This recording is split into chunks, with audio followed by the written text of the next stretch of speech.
In London, going after armed criminals. We are definitely tracking just inside the wood line. Searching for weapons. Sturm Ruger 38 caliber. And finding them. Authority weapons. Diesel's on a roll. And undercover. This has got the right on. As the competition hots up, Billy the Kid, the new spaniel on the block. Good boy! As the Metropolitan Police send in the dogs. If you make any sudden movements, the dog will bite you. Do you understand me? They're in the firing line. Leave the dog alone! Leave! Right under there.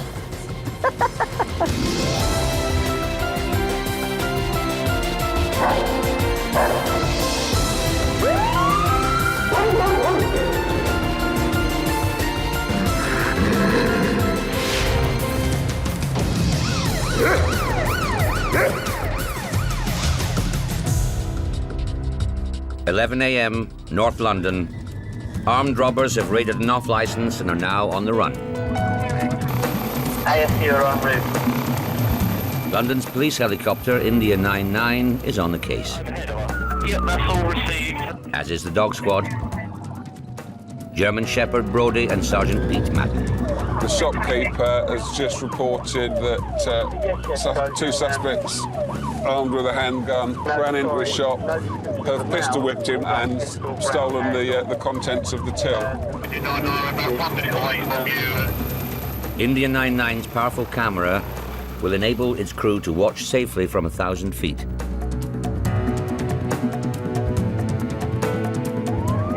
On the ground, it'll be Brody's nose that will be in the firing line. Only she will be able to link the scent of the robbers to the men they're now after. 3-year-old Brody is a police dog through and through. Her dad worked for Manchester Police, and her brother and sister are also in London's dog squad. She and Sergeant Madden have been together for 3 years.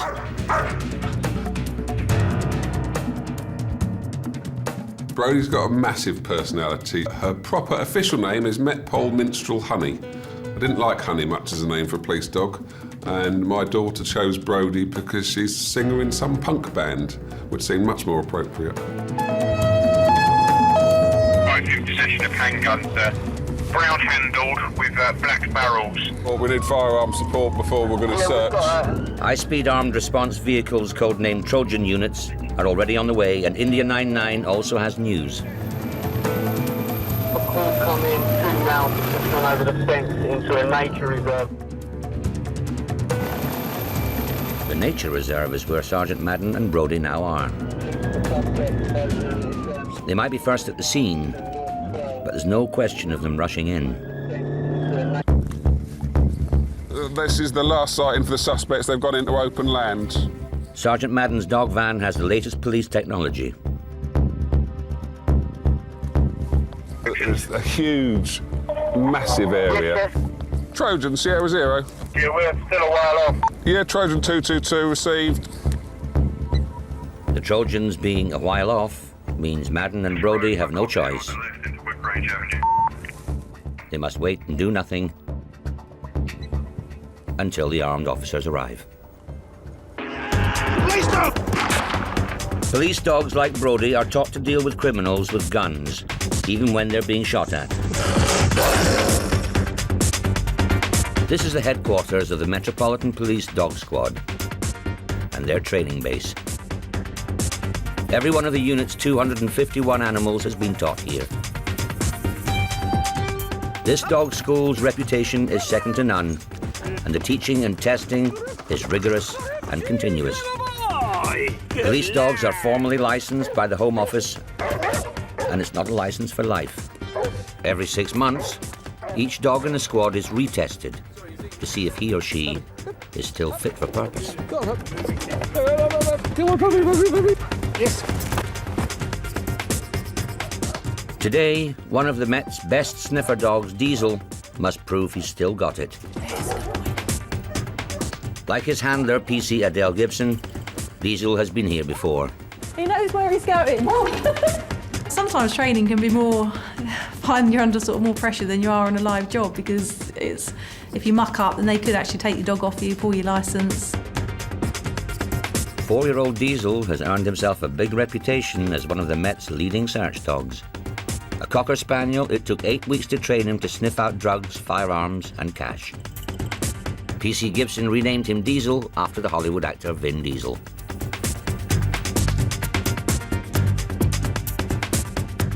You can see he's shaking because he's getting very excited. The adrenaline's going. Just like, let me get in there, let me get in there. Getting in there is what the examiners want to see, especially when it comes to using your nose to find minute and different traces of drugs. We'd just like to make sure that all the scents that they're supposed to find, they can actually find. If they're not, we need to know why. We need to know if we have to take the dog back in its training to make sure the dog can actually identify the substance that we're looking for. The substance Diesel will be looking for today is Class A heroin, hidden in one of these cases. To start at the red bag over there on the left-hand side, search those 3 bags.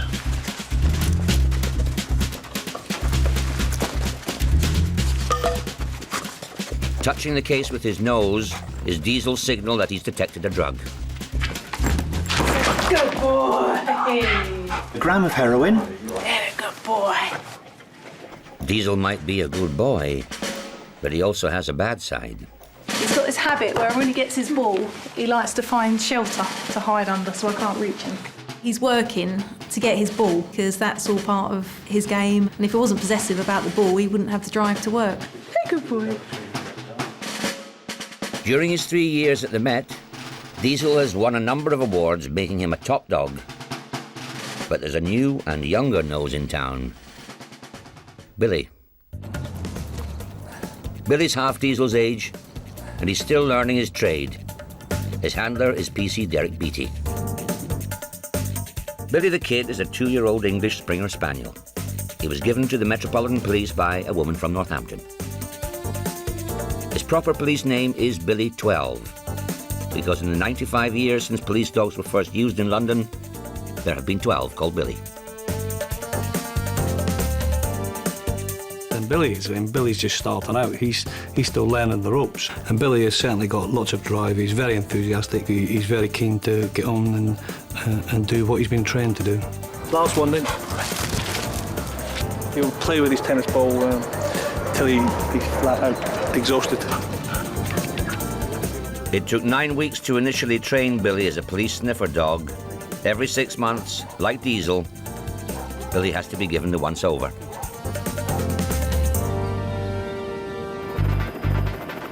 In North London, the search for the 2 armed men who robbed an off-licence and pistol-whipped the owner is gathering pace. Indian 99 is now over the nature reserve where they were last seen.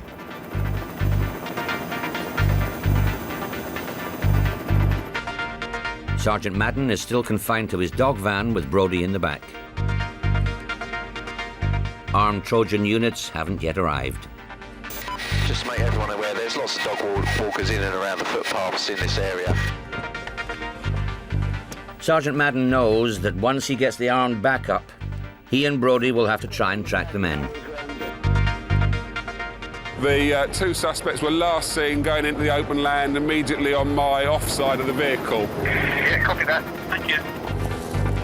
Hello. Now the waiting is over. Over. Everyone can get involved in the search. Open area. They went over the fence here, and they've gone down that way Gone over the fence. on the border of the fence. There isn't time to clear members of the public from the scene, so Brodie, Madden and the gun squad will have to be careful and use the helicopter to help. Yep, that's all received. Like Burton Hole Lane. It's not the armed officers who will go first. Brodie must lead the way. They will only be able to return fire if the robbers try to take on Sergeant Madden and his dog. The manhunt is on. Coming next, Billy the new kid on the block ups the ante, Sturm Ruger 38 caliber. while old hand Diesel plays hide and seek again. See the look on his face. He's got the right on. That might be under there. And Brodie and Madden get closer to the firing line.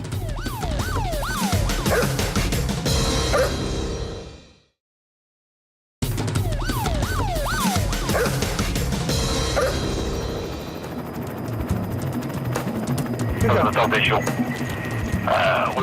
In North London, German Shepherd Brodie and Sergeant Pete Madden are still hunting for two robbers with guns who attacked a shopkeeper and then ran off into a nearby nature reserve. Because you've got Totteridge Green. We're spreading out into the open spaces. OK, Brodie Zoo. Their armed backup, 3 officers from the Specialist Trojan Unit, are managing to keep up. Just. As soon as I let Brodie go, I knew that someone had been down there recently. So I knew that she had the scent of someone straight away. Might be under there. Brodie tracked underneath a metal chain gate, and we followed through. Indian 99, 00, we've got a positive track. We are definitely tracking. That's all we see. Good girl, Zoo. If she's tracking, she will pull in her harness and pull me along quite nicely. Madden isn't 100% sure she's tracking the wanted men because members of the public are all over the reserve. There's a chance Brodie might not have picked up the scent the fugitives left behind. Loads of people here. But Madden's willing to risk it. Indian 99, 00, I'm fairly happy we are on the right track. Yeah, copy that. And he's got eyewitnesses. Have you seen 2 men at all? Have you gone past this point? No. OK, thank you. All right. No one up here. All right, thank you. Madden and his firearms colleagues now have an even greater dilemma. Chasing armed and potentially dangerous men through woodland is dangerous enough.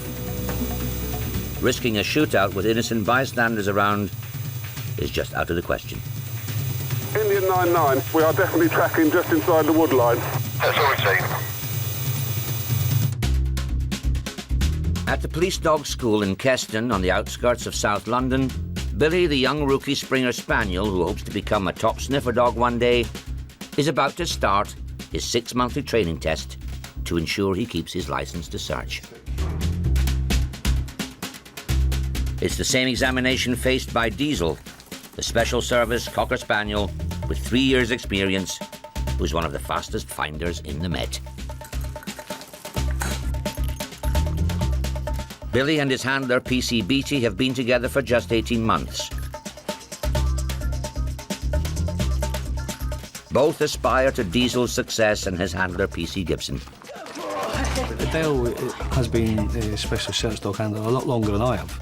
And our dog is very efficient, and our dog's at a different stage in his career than Billy is. And Billy's just starting out. He's still learning the ropes.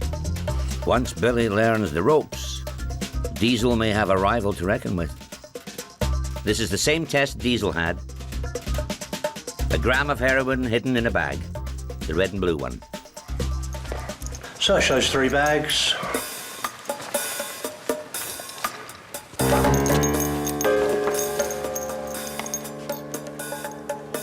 That's not close enough. I'm just let him work, see what he does. Billy's fast, but not as quick as Diesel. Posing like a statue means he's indicating drugs, but he must make contact with his nose to pass the test. In a minute, he will get there. Good boy! What's happened there is the dog is giving us a behaviour to prompt reward. He's moved into it, he's frozen, but he's too far away, so that's why we wait until he puts his nose right on it. The fact that Adele's dog finds it a little bit quicker than my dog it means nothing really at the end of the day. As long as both dogs find it, that's the important thing. There are even more important things to come. This was only the first of many tests before either Billy or Diesel will be allowed back on the streets. Trojan Treble 2, what have they got? In North London, Brodie is also being put to the test by the scent left behind by the 2 gunmen. Good girl. She and Sergeant Madden and their 3 armed escorts are being dragged deeper into the nature reserve.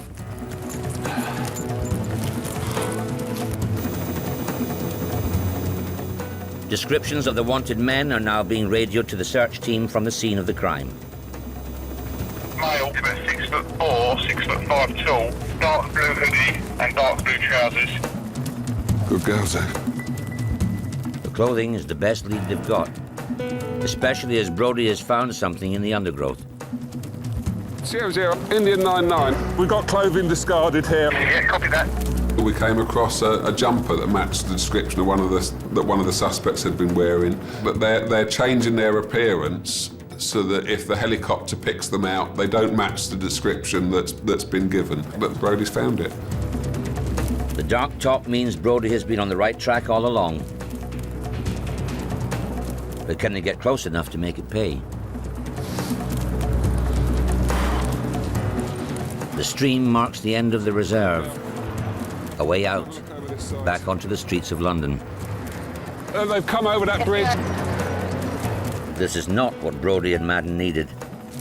The fugitives could have taken to the water. Yeah, I'll just give her a second here. So I'm not sure that we're on the track at this point.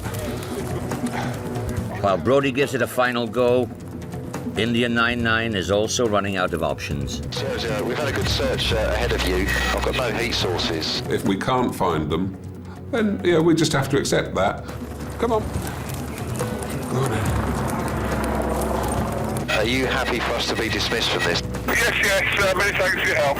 Yeah, please go. They may not have found the men, but they do have some good evidence which may link the owner of the jumper to the armed robbery. It's only Brodie that ties that jumper back to the suspects. Brodie picks up the track immediately and follows it all the way through up to this jumper. And that provides an evidential link back to the suspects, you know, if the scientists can find some DNA on it. That's a nice piece of what we call pure dog work. There's no way we can do that as people. She's at their dinner tonight. I'm very happy with that. At the training HQ at Keston, Diesel and Billy the new kid have yet to earn their dinner and to see how they deal with weapons. Both are still being re-examined as part of their police license. Hey! Good boy! Hey! Look at that, I am so clever. That's his little proud hop, skip and a jump there you just saw.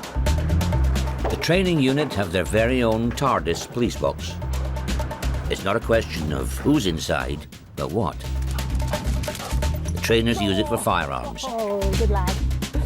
This one's for Diesel. The first weapon I'm going to hide is a Sturm Ruger 38 caliber. Time is yours. It takes over 2 months to teach a dog like Diesel how to sniff the most minute traces of gunpowder. The gun won't have been fired for years, but Diesel has one of the best noses in the force. Adele's dog, Diesel, is, he's almost like an old sweat now and very experienced and he's got the shade on Billy at the moment. Diesel is also quick.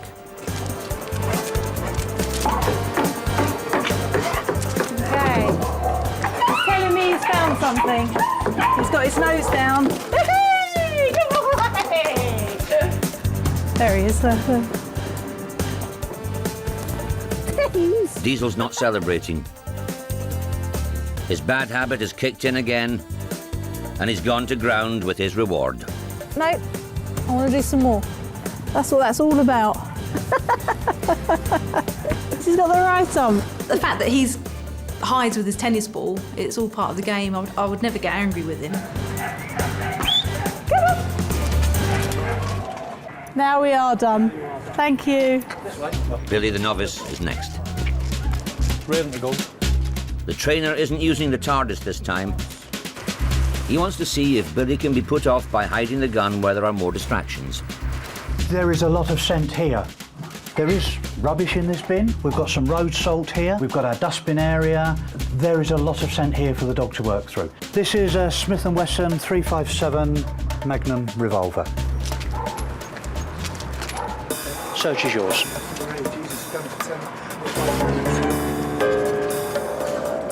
Billy's still learning and gets confused sometimes. Handler PC Beatty calls them his moments. He has one of these moments every now and then. Even though Billy is indicating he's still a long way from the bin. Yeah. Bill. Billy. Good boy. Good boy. He's got it from about 5 or 6 yards away, and that's not been fired, looking at the records this morning, for about 2.5 years. Good boy. Like Diesel, Billy has done enough to convince the trainers that they should both be licensed. Hey. Very good boy. Billy is fast becoming the new star on the block. I'm over the moon when I've passed my licensing. It is good to know that your dog is performing the way it should be performed. I know how valuable a resource Billy is to the rest of the Metropolitan Police Service. Coming up, Felon, the German Shepherd, shows why she's named after American criminals. And Brody gets her teeth into some real bad boys at last. If you make any sudden movements, the dog will bite you. Do you understand me?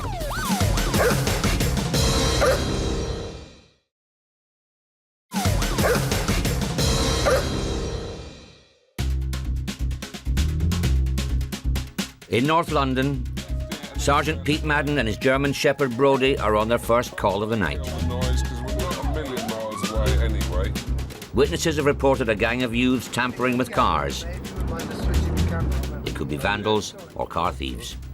We're running up to Edgware. Officers had a call to suspects interfering with parked motor vehicles. Officers have attended the call, gone to stop them, and they've all starburst. They've caught one. Probably got about 3 adrift. There's actually 2 detained. So we've now got 2 detained. We're running up there. Potentially a nice little call for Brody. It's not such a nice call for Sergeant Madden. He isn't driving tonight, that means navigating, reading maps. It's not going well. I'm too old, my eyes are too old, and it makes me feel car sick. Other than that, it's perfect. In this game, if you can't see the shortcuts, you lose valuable time. Left here and then first right. It's frustrating because I want to be where that car has stopped and get there so I can get out and work with Brody and hopefully find the people. But if I brought my glasses to work that night, I'd have been in a better position. You're straight over and it's on the right-hand side. Fantastic. The directions are spot on, and other officers are already here. Stop. Before he can let Brody loose, Sergeant Madden must assess the situation. What's the last sighting of them? 2 young lads are under arrest. 2 or 3 more are on the run. So it is a nice little call for Brody after all. Hold on, steady. Hello, sir. Did they come through your garden at all? No. Okay. People are scared of people in their garden. It's surprising how few people know we're there on occasion. And often the first homeowners will know that they've got a suspect in their garden is when they hear Brody barking. Brody won't be barking just yet. There's no one in sight. Go on then, find him. While Brody's hard at work, another member of London's dog squad is chilling in southeast London. We expect a lot of our dogs, and it's nice every so often to break up the evening for them so they get some downtime and do stuff that's natural to dogs, so it's just nice for them to chill out. Felon is a 6-year-old German Shepherd, not as big as Brody or some of the others. She's smaller than the average because she has some Belgian blood in her, making her part Malinois. Her handler for the past 5 years has been PC Simon Cakeley. She was given to us by a member of the public. I took her on. She had the name of Felon and I kept the name. Felony is for a criminal in America. There is a certain degree of an irony and I quite like it, to be honest with you. So I kept the name. Sweet. She's very loyal, she's very hard-working, she's very intelligent. She's a better policeman than I am, I think. Sweet. Felon's night shift will last 8 hours. Almost all of it will be spent either in the back of the van or working the streets. For Felon, this is the doggy equivalent of a tea break. You can only work with a dog if you bond with it. They need that playful time as well. So we try and encourage that as much as possible just to keep that bond going. They don't really ask for much, and they deserve to have a bit of rest and a bit of relaxation. Tea time is over, duty calls, it's back to work.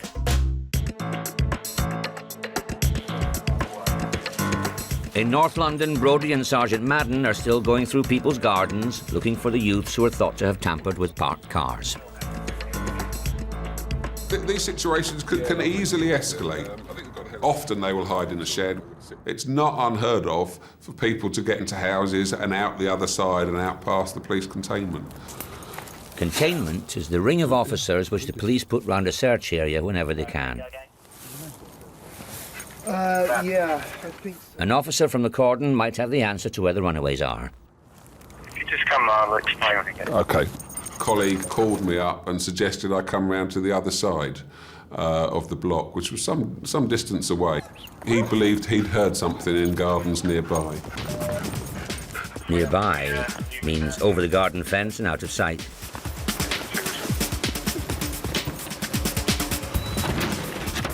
Even when you're 6'5", getting over fences isn't easy, but sometimes it's worth it. Show me your hands! Get your hands in the air! Brodie has two lads cornered. Walk over that fence there, put your hands against it. If you make any sudden movements, the dog will bite you, do you understand me? That's like perfect sort of dog work. She's only 32 kilos, she's much smaller than they are, but she's in charge there, and that's nice. How many of you were there to start with? Don't lie. Don't lie to me. Yeah, we got two. How many definitely went over? There were 5 when I first saw them in Woodbury. But this time, Sergeant Madden isn't going to keep going. I think possibility of roads discussed. I'm going to call it quits here. I think that the most likely route they've taken is over the shed and over a big high chain link fence. I'm going to settle for the 4 out of 5 that we've got. It's an 80% hit rate, which isn't bad. Good girl. One tap.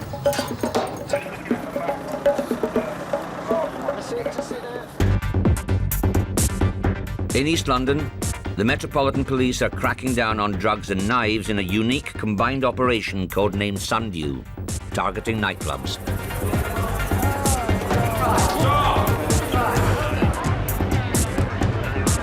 Have you got anything else metal on you? For the knives, they're using new metal-detecting arches. For the drugs, they've got Diesel and Vinny and PC Adele Gibson. Well, it's quite a big operation tonight, actually. I think they've got multi-agencies down there. If we're really lucky, we might get a dealer. It's really busy. Diesel and Vinny don't often get to work together. PC Gibson's had 3-year-old Vinny for 2 years. His speciality is finding drugs on people, no matter how small the quantity. Like Diesel, Vinny is named after the Hollywood actor Vin Diesel.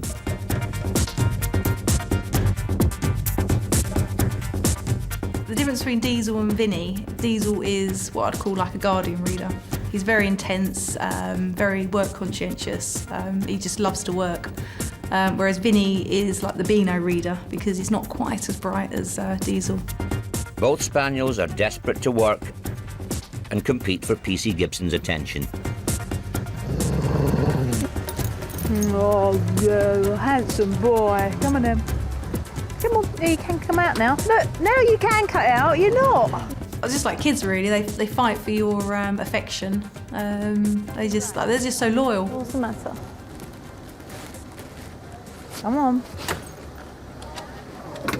Once at work, Vinny is as keen as they come, and so is his nose. Let's get the stash. Let's get the stash. You got something in your shoe, mate? No. I think you have. No, I haven't. Well, there's no mistaking when Vinny's got the scent that he's looking for, and what he'll do is just sit right in front of the person. So it's almost like the person can't get away. Hey, let's go past the dog. Vinny's nose is so sensitive that even if a person has only been close to drugs, he will smell it. You just had a joint, didn't you? Have I? Have it? You have, yeah. No, these dogs love me, man. I've got a dog in it. Do I look like I've had a joint? The dogs may love him, but that's no reason not to be searched. But so far, Vinny has only detected the aroma of cannabis. No drugs have been found, and no arrests made. What, for the bonnet? But other officers may have been having better luck. They've been stopping and searching cars, and a driver has been acting suspiciously. They want Diesel to give his car the once-over. It's the handsome one coming out. Vinny, you're waiting there. This could be Diesel's chance to get one over on Vinny by getting the first find of the night. In South London, Felon and PC Cately are also hoping for a result. Officers have raided a house which contains a cannabis farm. 2 men were seen running away. They could be linked to the house of the drug dealers who run it.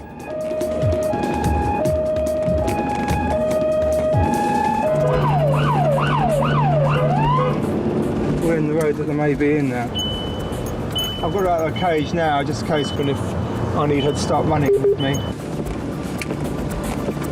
A beat Bobby gave chase, but lost the men.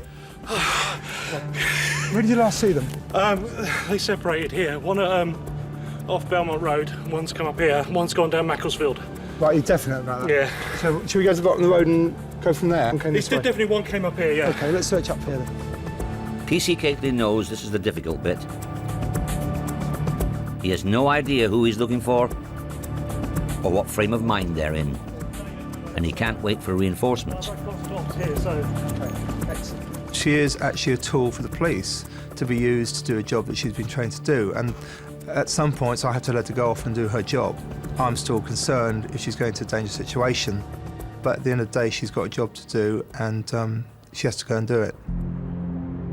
You definitely saw him here. The dog, find him. Good girl. Where is he? Find him. Felon's body language is telling PC Cately something's up. Find him. It's too quiet. Felon's not barking. When they find them, the dog will stop moving and quieten down, and you can hear it sniffing and realising it's found someone. Guys. Put your hands up! Put your hands up! Leave the dog alone! Down! Out you come! Out you come! Come here, mate. Out! Felon's found a man, but is he one of those who ran away from the beat officer? Good girl. Down! Good girl. Come. Is this your man? He's pissed or something. Look at me! Look at me! Drunk he is. Is he? OK, let's get you in the van, mate, OK. The man is totally innocent. Returning home after a night on the town, he panicked and ran when he saw the police raiding the cannabis house. Good girl, find it. Felon can't always tell the good from the bad. When the dog finds someone, it's just absolutely fantastic. I mean, we live for that. People don't worry about what the crime is actually on the dog section. They like to know whether the dog found the person. In you go. Go sit in there. Yeah, okay, go. OK, there you go. Sit down. Good lad. Well done. There's a good girl, find him. Good girl to find him, okay?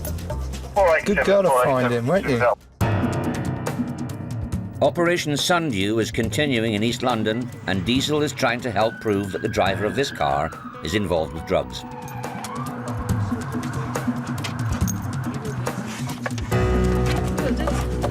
He's indicating there on the side panel. Sometimes I do really forget that I am working him because I just love watching him run around and enjoy himself. While you're watching him work, and then you get that, oh, I've got a smell there, and then they dash back, and then they get really busy in an area. And then you have that wry little smile, and you think, yeah, he's got something here. Let's see.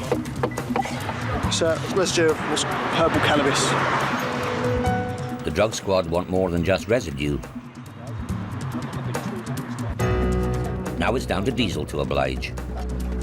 That's got what kind of residue on it? Is it? It's the first possible Class A hit of the night. Oh, good boy. Clever boy. Nothing other than residue has been found. The car driver will get a police caution for a small amount of cannabis he had on him. Come on. Hey. Diesel's had his chance. Time to replace Vinny in the dog van. But Diesel never stops working, even when he's been stood down. Leave. Good boy. Cannabis. Now I've tried to put him in the back of the car, and as he's gone in, obviously the That's caught his nose and then dragged me over here and indicated on that. It's a substantial find. Someone must have dumped it when they saw Operation Sundew setting up. But Diesel still gets his tennis ball. Come on! He's taken his ball under the car. And PC Gibson gets to again try and coax him from his hiding place. Old bad habits die hard. At the end of the day, he's working to get his ball, and when he finds something, he knows he's going to get his ball, and he then will run off with it. It's something that's been going on since I got Vinny, really. I think because he's not working as much as he used to be.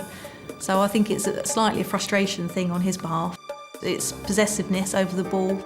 You need that possessiveness to get the drive, to get them to work. So it's, you know, it's not a problem.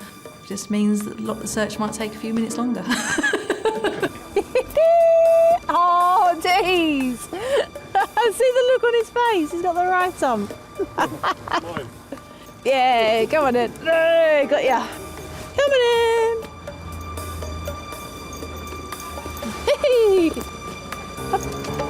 Yeah, good boy. And you, hey.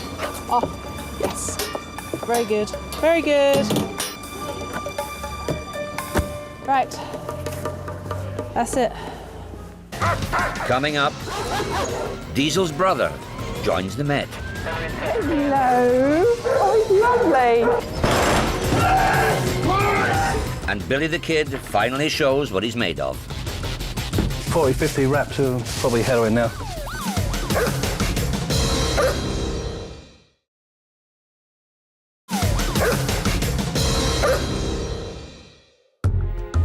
While London sleeps, the war against drugs continues. That means more work for the dog squad. Billy, the young spaniel whose handler PC Beattie hopes will become one of the Met's top search dogs, is in Brixton. He's taking part in a raid on the home of a member of a drugs gang. The suspect today is believed to be in possession of crack cocaine. As he's a gang member, he may also have access to firearms. There is an element of risk involved. 2-year-old Billy has been taught to find crack cocaine as well as firearms. But he's a docile dog, and dealing with hardened, serious criminals is the area of expertise of PC Beattie. He's been a cop for 27 years and a member of the dog squad for nearly 20. It's down to me to make sure that I look out for him. The last thing I want to do is commence a search and end up with him being injured in any way. And I'm sure somewhere in his little head he's looking out for me. Now that Billy's finally in the firing line, it's up to him to prove that his trainers were right to give him his license to look. The drug squad are here in force. If the man they are after is in, there could be trouble. As usual, the shock and awe of a surprise dawn raid is no place for spaniels or their handlers.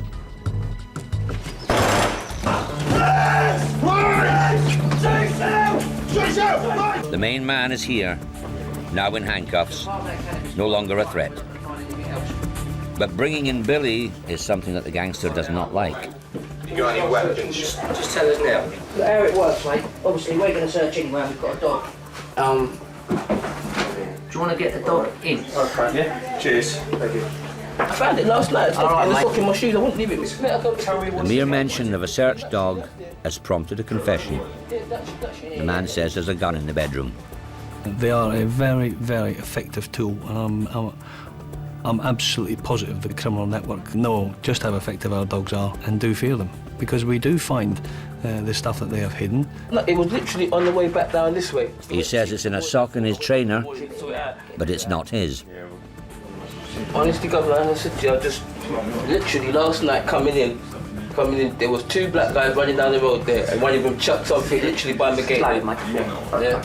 It's a revolver, fully loaded. What else have you got concealed in here? I don't do weapons. So we can get the dog. Before Billy can even get in to start work, the Met Specialist Firearms Unit, CO19, must be called in to make the revolver and any other weapons they find safe. And ask them to give me a ring. They need to come out and make it safe. As dawn breaks, Billy and PC Beattie are going to have to sit it out until CO19 can get here. Just the heroin. Yeah, that's it. It could take some time.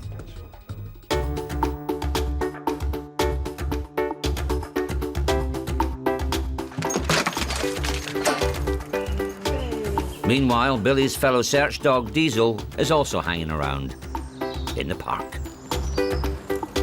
Catch these! Oh, you missed it. A chance to play a bit of footy with his partner Vinny and PC Gibson before his shift begins.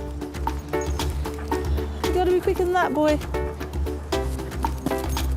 Diesel and Vinny are very different characters. Diesel was specially bred to become a police dog, while Vinny was a rescue dog, donated to the Met's dog school. Saved from a life of cruelty and given to PC Gibson 2 years ago. Yet it's Diesel who is the less playful of the two. Diesel. Yeah! A lot of it comes down to sort of natural ability, but natural ability comes from the pedigree and from the breeding. So you've got a line of working dogs, then you know you're halfway there already, really. The breeding comes from Diesel's mum, Sugar. She's one of the Met's prized mother spaniels. She's already produced 15 puppies who've made it into the police dog ranks. I've been very lucky to get Diesel, because he's come from a fantastic line. His mum, Sugar, who's had lots of puppies, so he's got like a very sort of good sort of line of pedigree. Almost a year ago, Sugar gave birth to her third litter. The smallest of the male pups was chosen to join his brothers and sisters in the Met. They called him Wilco. 11 months on at Keston, Wilco, Diesel's half-brother, is about to start his career as a specialist search dog. His trainer is introducing him to the woman who might become his handler, PC Sam Causer. And see if you can let him off here. Keep him with you. Okay. Come on. Go on then. Go on then. Woohoo! Woohoo! Woohoo! Woohoo! Woohoo! Go on! There are already signs that Wilco and PC Causer are going to follow in the footsteps of Diesel and PC Gibson. Everything I've wanted really in a dog. He's just really keen, he's excitable. He's lovely, he really is. A smashing dog, great character as well.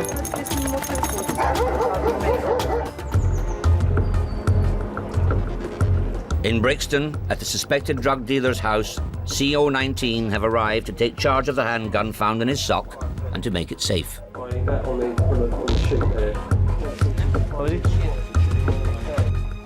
Billy, here. Billy can start work at last. The man is still here.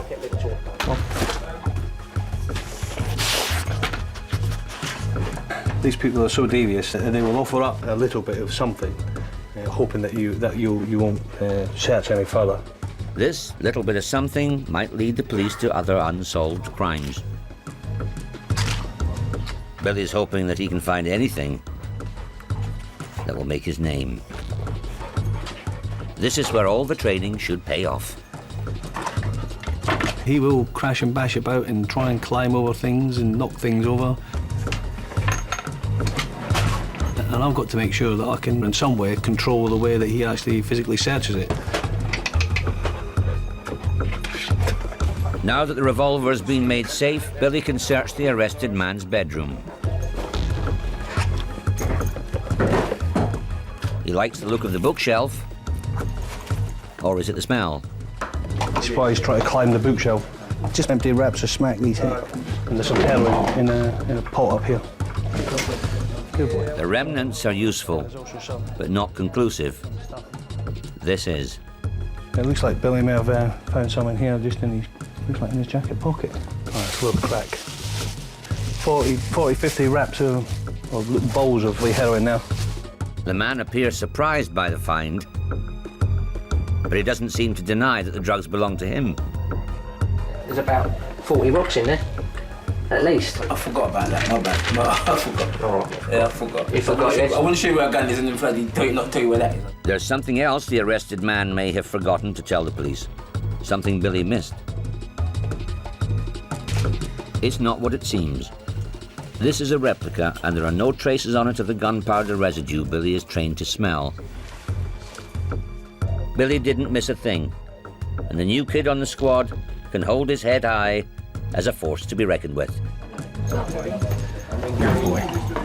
The arrested man was sentenced to 9 years in prison for possessing firearms, ammunition, and drugs.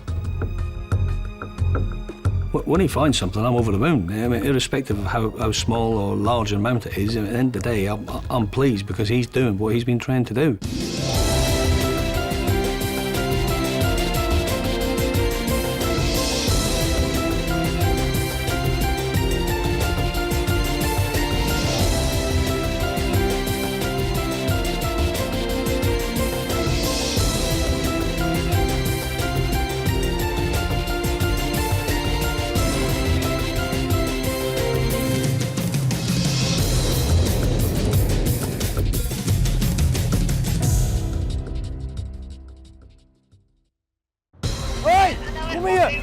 Tonight, as the police in Manchester send in the dogs. Knives on the streets. Drop the knife on the floor now! Catching thieves red-handed. That's one glove. The spaniel with a nose for hot money. Indicating on the bag. Taking on the moors. On the right track. It's just amazing what they can do. You've got to trust your dog.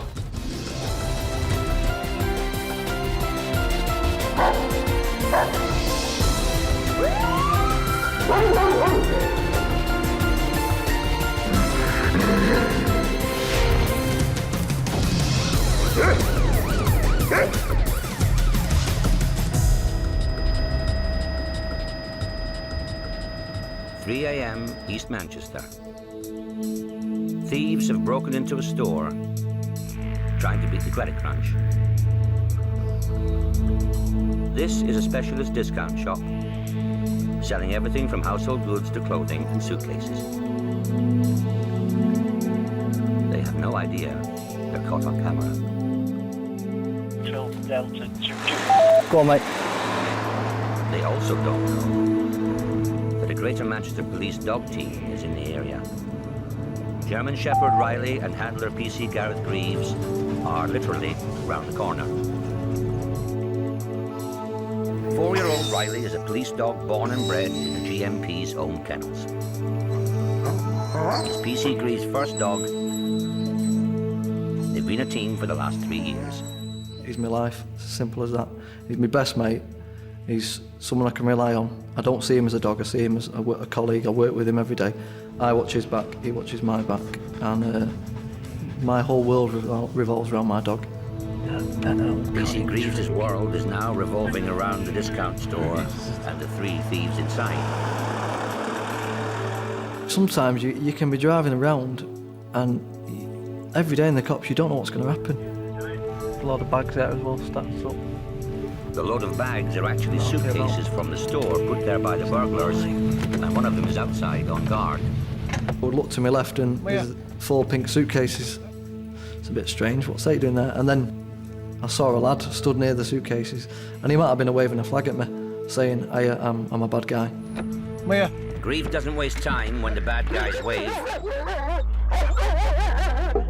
But he has no idea there's a robbery going on. All it is, mate, I've stopped a lad and I need to go and check some property. I think I might have just found someone committing a burglary. I remember speaking to him and asking him what he's doing, and I had the tailgate open on the van at the time, and of course Riley's barking. Riley knows I've got someone there. And it was one of them, I'm on my own, I need to go and investigate what's going on. The 2 thieves who were still inside the store now know they've been rumbled. Oi! Oi! Come here! PC Greaves has a dilemma. Hold on to the lad with the suitcases, or leave him and go after the others. I quickly made the decision, I'm leaving this lad. He'll come again. I know CCTV are watching him, so they'll know where he goes. I'm going to go after the 2 that are running off. There's something clearly happening. Extra Delta 2 making off down the canal. 2 thieves making off means it's now Riley's turn to shine.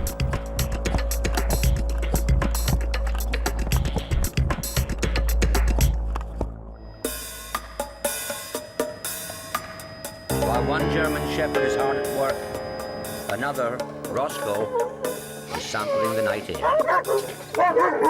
He and his handler, PC Don Whittaker, haven't started their shift yet. I brought him here to give him a stretch of his legs and give me a stretch of my legs as well. You like coming here, don't you? In fact, you love coming here. Roscoe is 7½, one of the oldest dogs in Manchester's squad, with just 6 months to go before he must call it a day and retire. His full pedigree name is Roscoe Bernstein the Enforcer. No wonder criminals stand little chance against him, or that PC Whittaker shortens it to Roscoe. Like Riley, Roscoe has a nose for thieves. Loads and loads of occasions you could say that burglars would have got away, car thieves would have got away if it wasn't for that police dog basically doing what it's been trained to do. There's no words to compare it. It's a superb job. Really the best job in the world. Stay out. Good. Roscoe doesn't always appreciate his job. Even his handler admits he has moods and can be grumpy. Let's go. Down. Down. Stay. He gets a little bit annoyed if you don't do something instantly. He's quite a grumpy dog when he's at work. Very controllable, and he's nice with people around him. But he does tend to get a little bit... Grumpy's the best way of putting it if you don't do something instantly with him. Good lad. Roscoe might be about to get a whole lot grumpier. Come. Reports are coming in of another break-in. This time at someone's home in South Manchester. Neighbours say the person trying to get in is still there.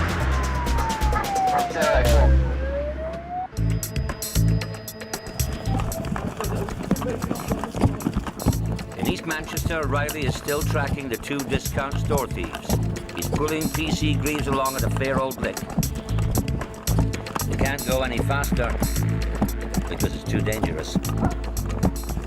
And on any normal night, you'd be able to send Riley and he'd make up that ground that you couldn't make up in 4 or 5 seconds. But where the lads ran across, it was a main road. You've got to make that judgment call, and the dog's eager to go, he wants to go. I can see him, Dad, let's go. And you can't, you've got to rein him in. Riley doesn't like being reined in. Getting off the lead is the bit he wants. You let the dog go, and the dog quickly identifies where they've gone. Yeah, mate, they're into the building yard, the new building site. Get someone near Brixton Lane. These people, you'd be amazed how far they get in 30 seconds.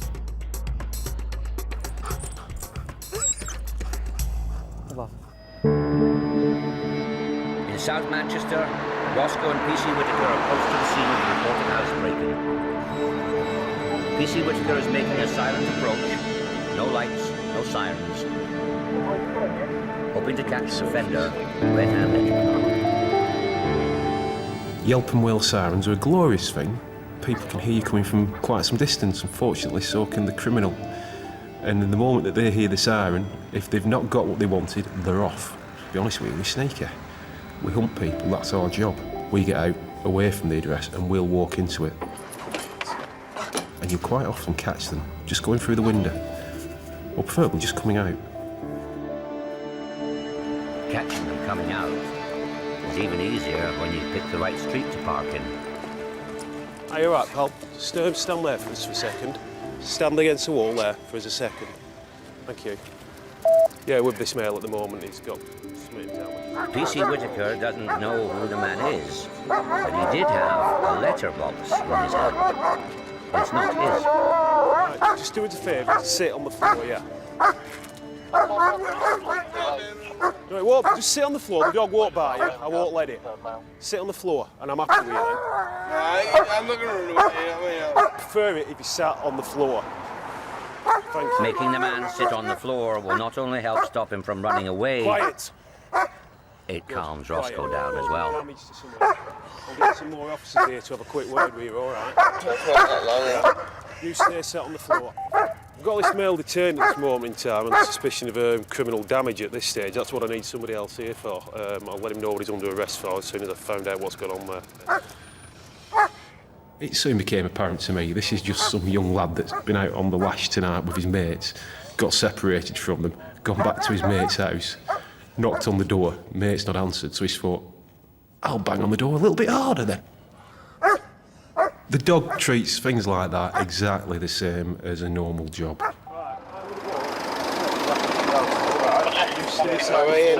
The man may be the worse for wear after a night out, but criminal damage cannot be taken lightly. Right, I'm going to tell you now I've put the dog away. At this moment in time, I'll arrest you on suspicion of criminal damage at the very least. You've got the front of a letterbox to some house there, yeah? You don't have to say anything, it may harm your defence if you don't mention and question stuff which you later rely in court. Anything you do say may be given you evidence. You know, no trouble intended at all. All I can say, no trouble intended. Right. OK. While he was banging on his mate's door with no trouble intended, the man damaged more than the letterbox.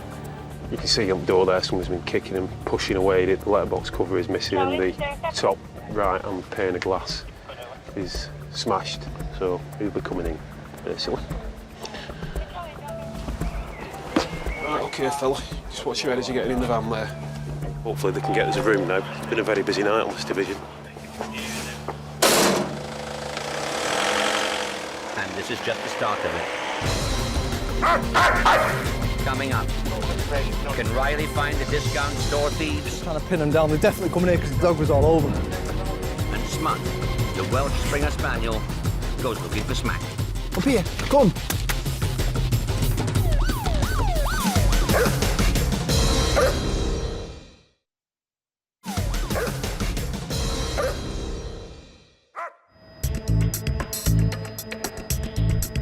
In East Manchester, the hunt continues for the two young men who broke into a discount store. Riley and PC Gareth Greaves believe they are still on the right track. Just trying to pin them down. They're definitely coming here because the dog was all over. All over means a fast ride for Greaves. Riley is making light of the terrain and the darkness. Yeah, two white males all dressed in black. They've got quite a bit of ground on me. The dog's just searching now. PC Greaves' job, like all handlers in hot pursuits, not only entails keeping up with his dog, it also involves giving precise directions and instructions to the other officers trying to cut fugitives off. He's tracked him into a building site and then he's lost the track inside the building site. I think they've gone over the fence, mate. So it's either Fairfield Road or Buxton Road end. But they had about 400 metres on us. Riley and Greaves may have lost their suspects, but they still have the evidence of the crime, the suitcases. The bags aren't empty. The thieves took them to cart off the goods they were stealing from the discount store. And these people had emptied, I think, over 30 suitcases in the store and filled them up with stock, and they were just wheeling them away. So when you look at it like that, it's a great result. It's a result that's turned out of nothing. Out of nothing means Riley and Greaves being in the right place at the wrong time for the thieves. Had they got away with it, the discount store would have lost £19,000. And there's more good news. Go on, mate. Gee, I'm with 3 people now just from the other side of that building site. I've got one lad in the red sprayway. The good thing was, patrols had gone and plotted up where we'd said they were heading. They managed to catch the offenders. And to people, that might be the dog's done nothing, but my dog's identified where they've gone, where they're going. Despite the recovery of the suitcases full of stolen property, only one of the 3 men arrested was convicted of the burglary. But PC Greaves is still content. Because I know in my head, even though Riley hasn't caught him and I haven't caught him, I knew he was on the right way and he was going the right way. Burglars are not the only scourge of Manchester's dog squad. Last year, the city was named and shamed as the car crime capital of Britain. Crime which involves far more than thefts and joyriding. In a city of more than 2.5 million people, cars and drugs are being increasingly linked. And that's where the specialists come in, sniffing out the evidence. In Bolton, it's Smut's expert nose that's needed today. 5-year-old Smut is a former gun dog, a Welsh Springer Spaniel who was treated badly and joined the police 3.5 years ago. His handler, PC Rob Carlin, is a dog squad veteran with 7 years service. Smut is a friendly dog and he does like people, but he's more of a loner, if you like. He's a very good dog to work out on the streets. I've had some really good finds with him. Smut's job today is to find really good evidence to help convict a suspected drug dealer. He was arrested last night and the drug squad have seized 3 cars which they believe he's been using to work from. Amphetamines and cannabis have already been found by the human search team. Now it's up to Smut to use his powerful nose to see if he can find anything else.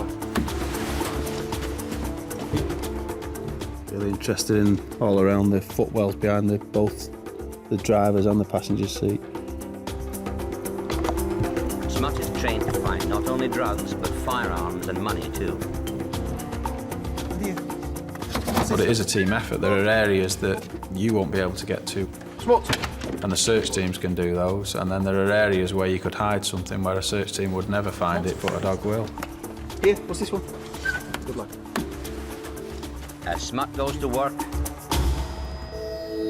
other members of Manchester's dog squad are about to start a search.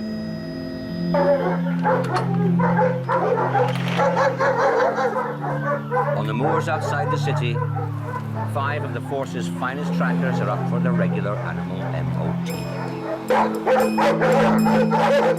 They're going to spend the next 3 hours proving to an examiner that they have still got what it takes to be in the unit.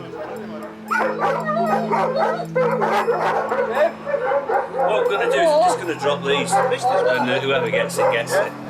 Paul Quinlan is a top police dog instructor, a man with high standards. And what we're going to do is do like a practical type track where all varying terrain and across streams, up and down the hillside and everything. Among those going across the streams are Riley and PC Greaves, fresh from their hot pursuit of the suitcase gang.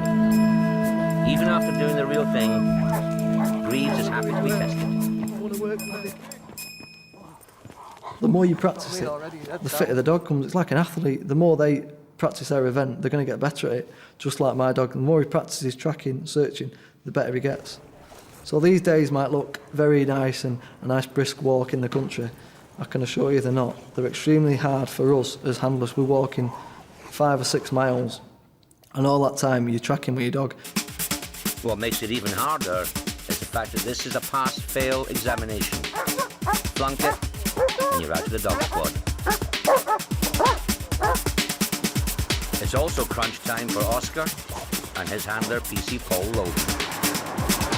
They've only been working together for a year. At 8 stone, Oscar is the biggest dog of the unit, a force to be reckoned with. One of his ears is bent over and never comes up. Everybody thinks he's just a big, soft, cuddly bear, and he loves being played with at home. With 2 children, they play with him in the back garden for hours on end. But as soon as he comes into work, he's a completely different animal. He knows the role he's got to do, and he performs it very well. What we're going to do is we're going to put a pole in here, which just indicates to the handler The dogs are going to have to track Examiner Quinlan for more than 5 miles across the moors. He's already an hour ahead of them, leaving behind clues and his scent. These tests happen at least 8 times a year, every year. We have to train the dogs every 6 weeks for 3 days to keep up their licence that the Home Office gives them. Their abilities are tested, searching for property, tracking, searching for offenders, and you have to pass those 3 days. If you don't pass the 3 days, you don't get your licence and you're not allowed to carry on working the streets, and it is very strict. The pressure is quite high. What we're doing here now is just putting down an article, and it's an article with human scent on, so the dogs are trained. If they come across an article with human scent on, they'll stop and indicate to the handler. The test is a relay. Each dog will take a turn leading the others along the trail. Examiner Quinlan marks the end of each leg with a pole and a reward.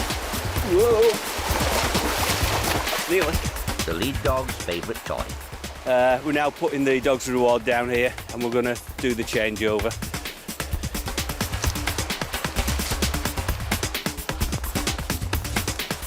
Quinlan is now nearly 2 miles away from the start point. Far enough for the 5 dogs to be set off. The hunt is on. Where? In central Manchester, Welsh Spaniel Smut is still working to earn his reward. Footwell's behind the... What's this?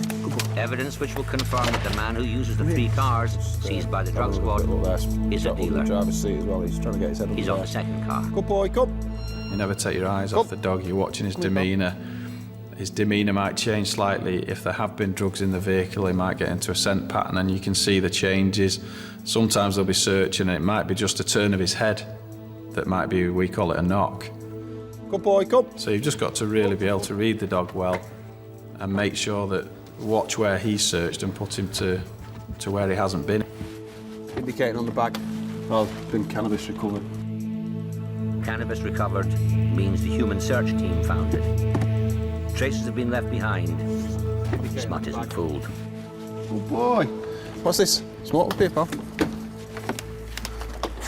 There are no signs of any other drugs. With only 1 car left to search, it's not looking good. On the Lancashire moors, everyone has high hopes. The German shepherds are off and running. That's a good boy, son. All 5 need to complete the course if they are to retain their police licenses. The examiner is setting a long and tortuous track. A marathon. One that PC Greaves isn't taken for granted. Especially where Riley's concerned. He's going to be out there for a good 2 hours before he starts doing his track today, so I reckon, you know, today he's going to be tracking for at least 3.5 hours, so it all depends on the weather and how fit your dog is, a lot of things as well. That's why I'm lucky, because my dog's well fit. Being well fit is vital. Dogs have already been tracking for more than an hour. Oh, you dick.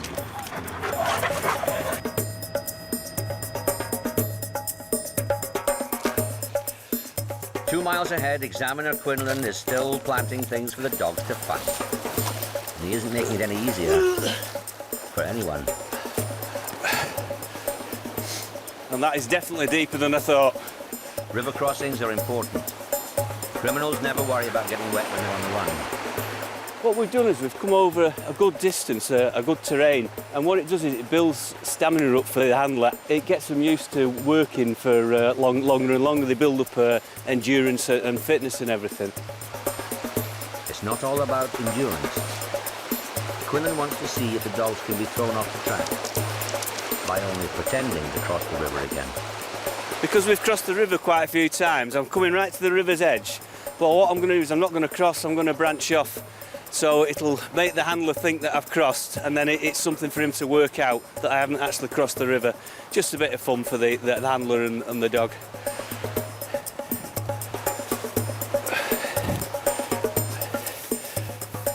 Here's the final article now, that's it. Completed the track, so everybody can get back to the van, have a rest, get dried off, and we've done. No one's done yet. Particularly Oscar and PC Loden, who must now take the lead.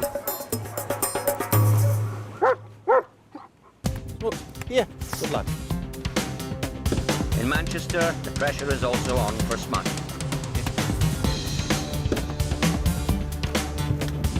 He started to search the last of the 3 cars used by the suspected drug dealer. He's just indicated on the centre console there. Almost immediately when he went into the car, I knew he was onto something. His demeanour had changed, he'd gone up a gear, we say. He starts searching a bit more quickly. You can see he's excited, he's trying to get to the source. Getting impatient now. Come on, good boy. PC Carlin doesn't examine the areas that smut indicates are of interest until he's finished. It would disturb the scent pattern in the car. Only when Smut has completed the search will Carlin come into play. Come here. Come. Smut might have been trained to find drugs, but he needs PC Carlin to identify them, especially when they're ones he isn't used for. We've got 2 bags of prescription drugs, basically. There are elements in prescription drugs which are similar to the drugs that we train with. He's almost using his own brain, if you like. He's got into a scent pattern, which is something slightly different to that he's been trained on. But it's good, really, in the sense that he is doing that, because if they're mixing drugs, it's good that the dog is going to try and find that substance. Again, more prescription drugs in here, cocoa, the malt. These drugs aren't illegal, and there's only one place left to look. Under the dashboard, where Smut got excited. Yeah, the dog indicated in this area as well. There we are. That'll be what is indicated on the dog's cash trained, as well as drugs, firearms, and as you can see, there's quite a substantial amount of cash in the wallet. Quite sure they'll want to be seizing that. The owner of the car will have some explaining to do. Having a large amount of cash hidden under your dashboard doesn't prove you're a drug dealer, but it does make the police suspicious. You always feel good when you get fined, because that's what you're trained to do. I could search a vehicle myself and a dog will go in and find something, because there's just so many hiding places that a dog isn't using his eyes and there's no preconceptions of it. He'll just go to wherever the smell is. German Shepherd Oscar also wants to know where the smell is, the one left by Examiner Quinlan. PC Loden knows this is the moment his dog must prove his worth. Oh, yeah. The reason why we come out here is because the train is so different to what they're used to every day. The dogs have got to use the nose a lot better. And they've got to be more focused on what they're doing. And if they can do it right here, with so many other different distractions like animals in the field, different terrains that they're going to be crossing, like rivers, grass, wooded areas, things like that, then they'll be better when we're working in the city areas. Like everyone else, Oscar's looking for not only the crafty examiner, but also his favourite toy. Yay! Good boy! Easy, come here. Leave it. Good boy. Yay! Come on, us. 4 of the 5 trackers have now found their rewards, and only Riley and PC Greaves remain. The last leg. There is pressure. We always put pressure on ourselves. We're in a very privileged position. I'm in a privileged position. I'm doing the job of my dreams. I'm going to work damn hard to keep that job. I'm not going to let my training slip, just let Riley down. The training now facing a stern test. This is where Examiner Quinlan pretended to cross the river.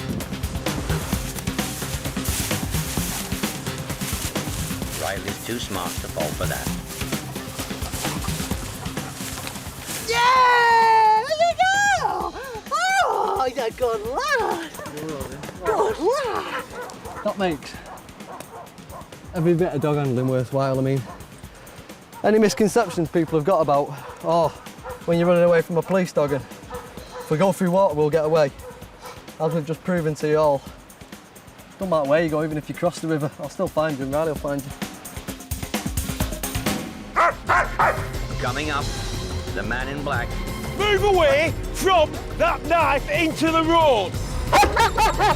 Riley and Greaves, back on the streets.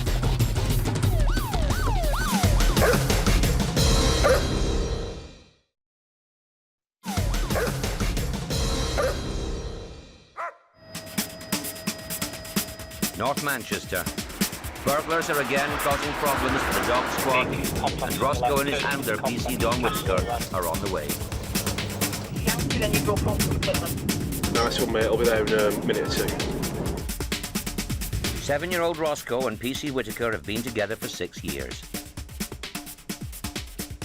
They're one of the most experienced teams in the unit. Roscoe's also an ace at tracking fugitives. But this time he won't have to do that. Local officers have caught 3 men after a long foot chase. They are sure they are the same men who broke down a door to someone's house. Right. 3 lads kicked it in, one's wearing red gloves. I know for a fact they've dropped the red gloves halfway along the riverbank and halfway along the route. Roscoe's job is to find the red gloves, so forensics can try and link them to the suspects. That means retracing the route of the chase, which is over 2 miles of remote parkland.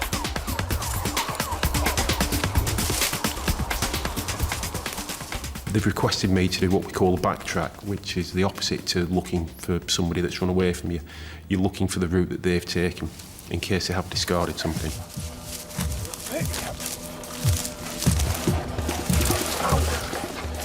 They've really been through the undergrowth, these guys, to be honest with you. They've been all over the place. All over the place means the red gloves could be well hidden. We went through some quite dense woodland, to say the least. I'm still picking thorns out of my arms now. Yes. The suspects were also seen with a motorbike before they entered the woods. The dog took me through the wooded area, across a playing field, through another bit of a wooded area, and then came up to a motorbike that was going to be a getaway vehicle. Take it somebody else jumped off that, so... Is that what they were going to get away on? Right, nice. The dog's recovered the bike, so I know that, yes, I'm definitely onto the right scent here. That bearing ties then into this bike. Well done, dog. Let's do it. Come on, sit up. I'll just have to cast him around a little bit, see if we can pick it up again. Roscoe needs to locate the red gloves, and quickly. The light's fading fast.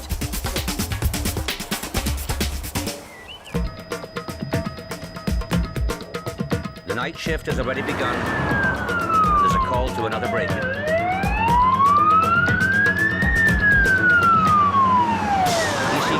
And his German Shepherd Riley are on it in a brand new, specially modified dog car driven by a highly trained police pursuit driver.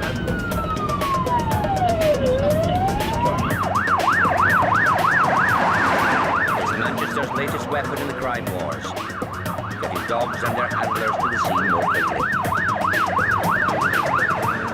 It gives an handler a brilliant aspect of his job. You sit in the passenger seat, all you have to worry about is handling your dog.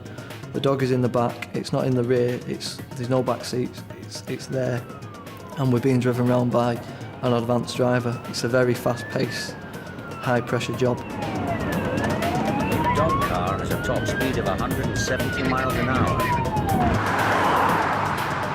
The dog van does no more than 70. Roger, thank you.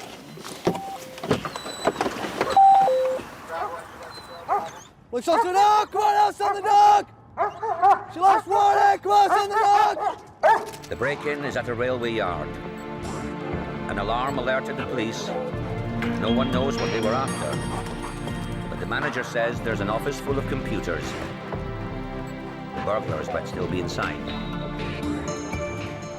All we're doing now is Riley's searching. We give him his head as best I can, but I can direct him left or right if I need to be. He's showing a lot of interest. The interest is of no use. Riley's reached a dead end. No, mate. A locked gate. No. Stay. The building which contains the computers is behind that gate, in a locked compound. Greaves has no option. Wait for a man with a key.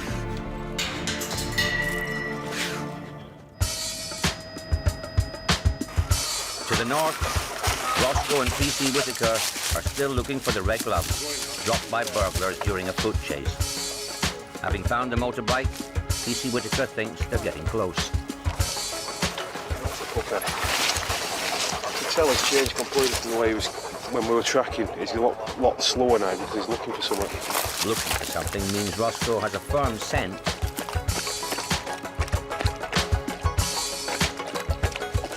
But no human being to go with it.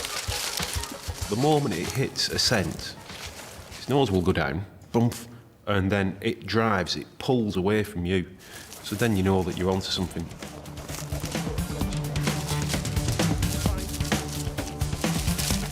something is what they've all been looking for.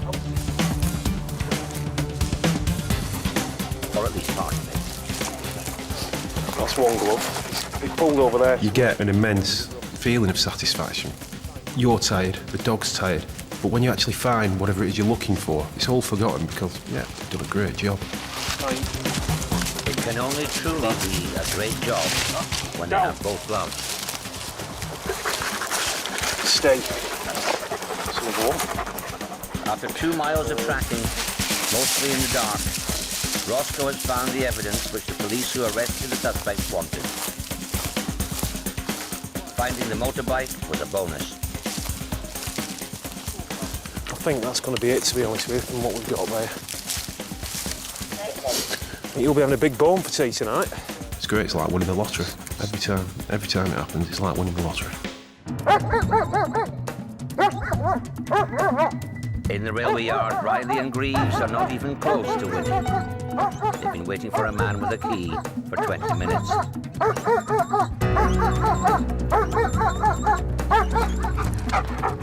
Despite the delay for Riley, the trail is still hot.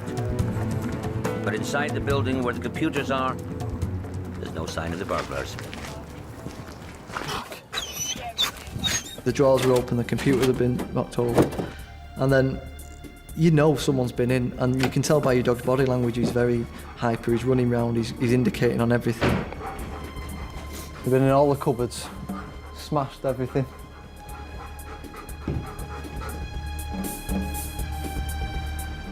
The bond is with my dog is, I know he's going to look after me, and I know I'm going to look after that dog, so you kind of forget your fear.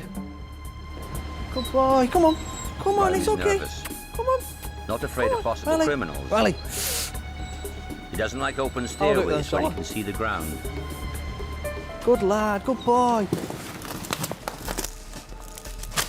Come here, pal. Where's it? The warehouse also contains valuable railway maintenance equipment, and signs of the intruders are everywhere.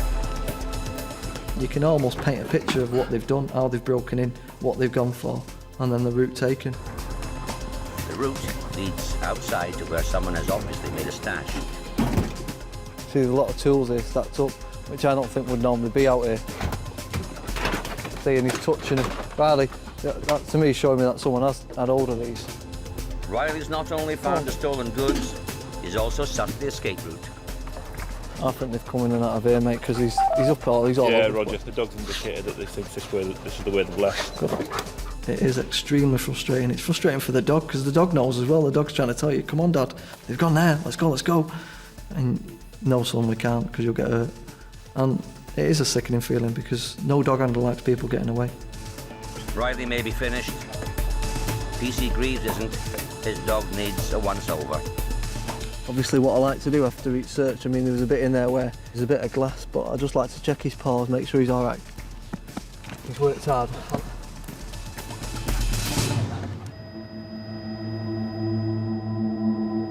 In southern Manchester, CCTV operators are watching a man in black.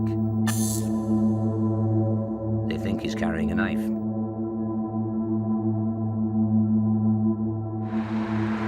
Officers are being rushed to the location. So too are Roscoe and CC Don Whittaker.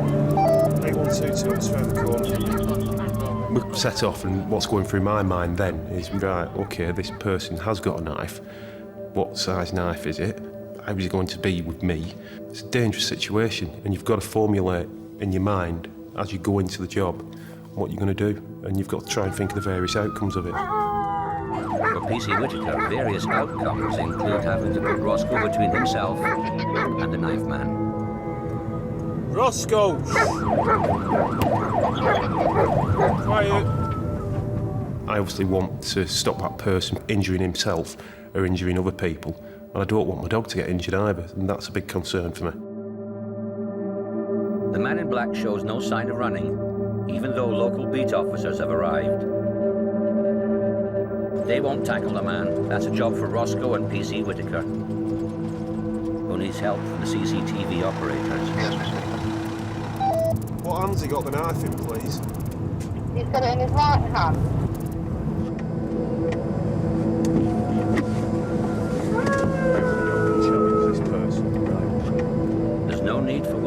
Roscoe to rush in. The man in black isn't going anywhere fast. While PC Whittaker slows things down, PC Greaves is flat out. After a car has been driven away from traffic cops. XL for 26. Hannah, stay where you are. I'll come to you. The car, which failed to stop, has now done so. But one of the three people in it has run away. I'm just right on the junction here, and you can't have gone very far from where I am within the estate. The new, fast dog car has made a difference. A big one. He got us there within 2 minutes, and that's brilliant for us. One male had made off into the estate. They'd given chase, but then they'd lost him. So that's when Riley comes into his own. It's late at night, there's no one else around. And immediately he identified a track for me. Go on. And it's a fresh one. He's tracking him, mate. As Riley gets the scent, coming up. The man in black must decide what to do about Roscoe and PC Whittaker. Drop the knife on the floor now!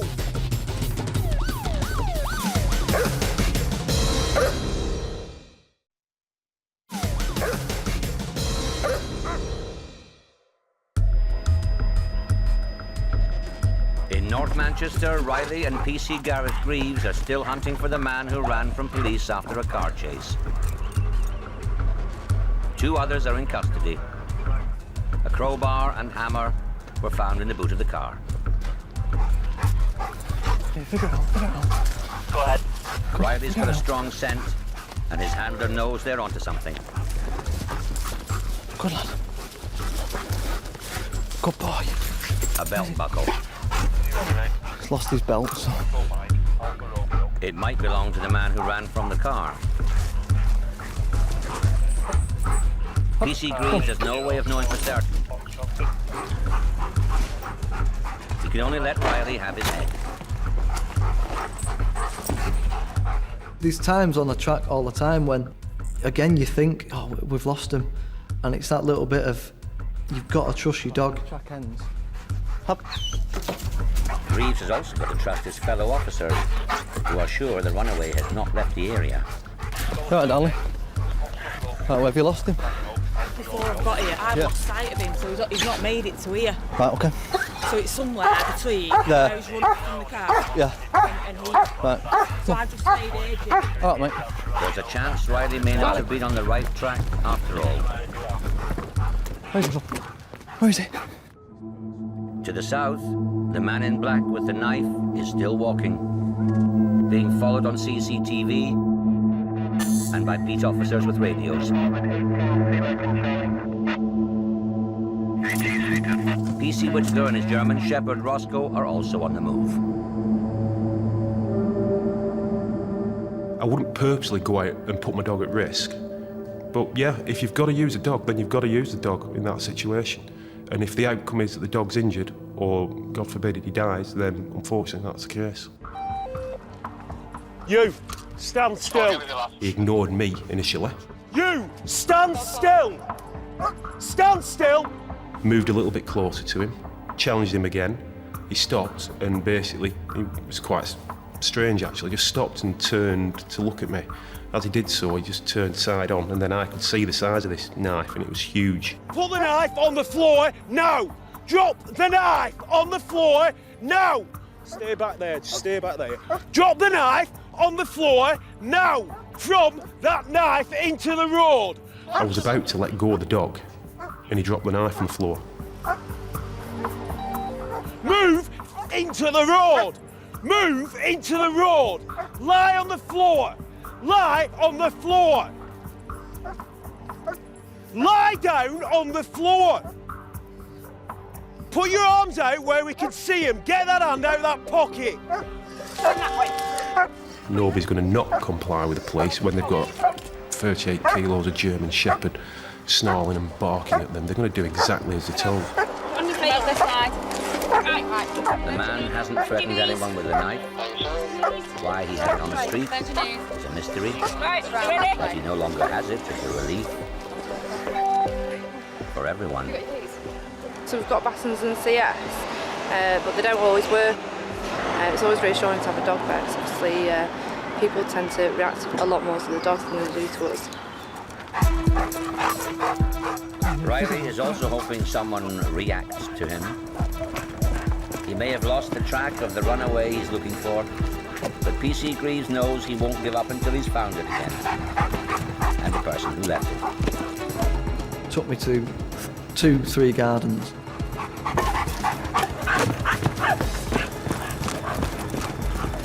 And it was like clear as day, the dog's tracking, and he's that concentrated.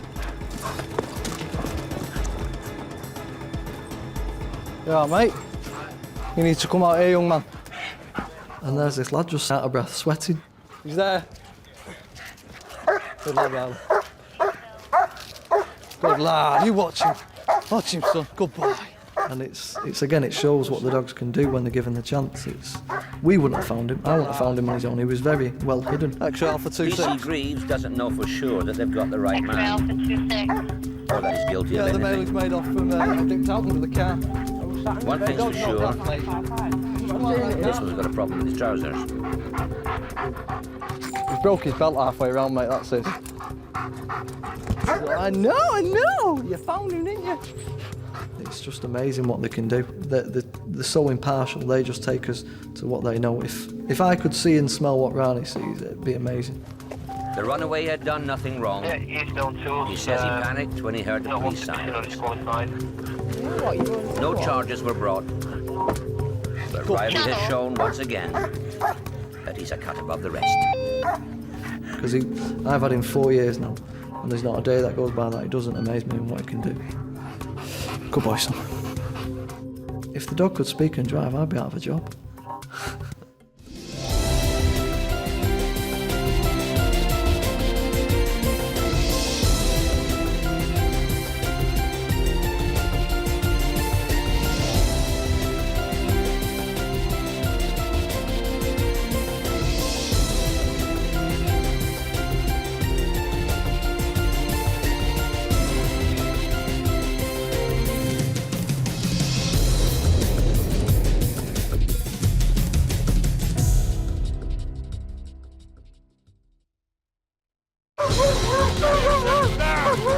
Tonight, as the Metropolitan Police send in the dogs. Get out of the car, keep your hands up in the air. It's time for a clean-up. At home.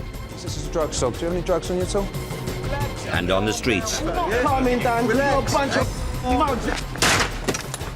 The temperature's rising. As father and son take on the drug dealers. I don't think I've ever seen so many cannabis plants in one premises.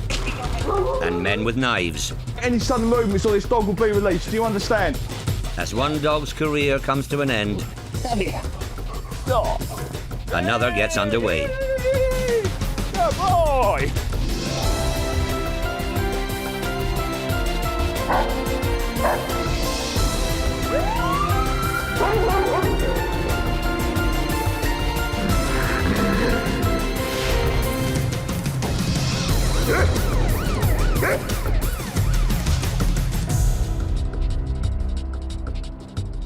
6 a.m, northwest London. A major drugs operation is underway. Undercover cops are about to raid a house that they believe is being used as a cannabis factory. Drug dealers don't usually hang around when the police come to call, so the dog squad are along to make sure they do. I think it's more anticipation really, and a little bit of nerves. Should they run, everyone will look at the dog and do his bit, and then you look down at the dog to do his bit. The dog doing his bit today is 4-year-old German Shepherd Floyd. His handler, PC Kevin Tozer, is 28 years old and one of the youngest members of London's dog unit. Floyd is his first police dog. He's very strong-willed. He knows what he wants to do. He tries to do everything at 100 miles an hour. I wouldn't swap that dog for the world. Floyd and Tozer won't be on their own this morning. The risk assessment is such that another dog team's being sent as well. They've asked for the 2 GP dogs to attend, as they think the people inside are going to try and make off. So we're going down and put a containment in. Containment means stopping anyone from escaping. And the team helping them do that is the van in front. PC Tozer knows them well. Charlie is a German Shepherd. His handler is a dog squad legend, PC John Tozer, Kevin's dad. Square on the MDT. Father and son working together on this one, which is quite unusual. A 59-year-old bloke is still out there running after people, going over fences and making a real effort. I'll take me out off to him. PC John Tozer isn't quite 59. He had his 58th birthday 8 months ago. But he is the oldest member of the dog squad and one of the longest-serving police dog handlers in Britain, with 24-year service under his belt. Charlie is his 5th dog and also a veteran. He's almost 8 years old, just 3 months from retirement. His handler can do another 7 years before he has to hang up his lead. Charlie would go on easily for another year, if not longer. He's basically like a puppy. He's just got so much energy. He is actually the best looking dog in the Met as well. Rings when you arrive. As the senior officer by age, if not rank, PC John Tozer will be running things this morning. He's got so much experience in the dog section. I get out and do a job, and you look for his feed. You know, I was looking for his feedback straight away. You're not father and son when you're working together. You're 2 dog handlers working together, you know. He doesn't call me Dad, he probably calls me John. It won't be the Tozer family who'll be knocking down the door of the suspected cannabis factory. That's a job for the heavy mob. The Tozers and their dogs will be round the back, waiting for anyone who might come their way.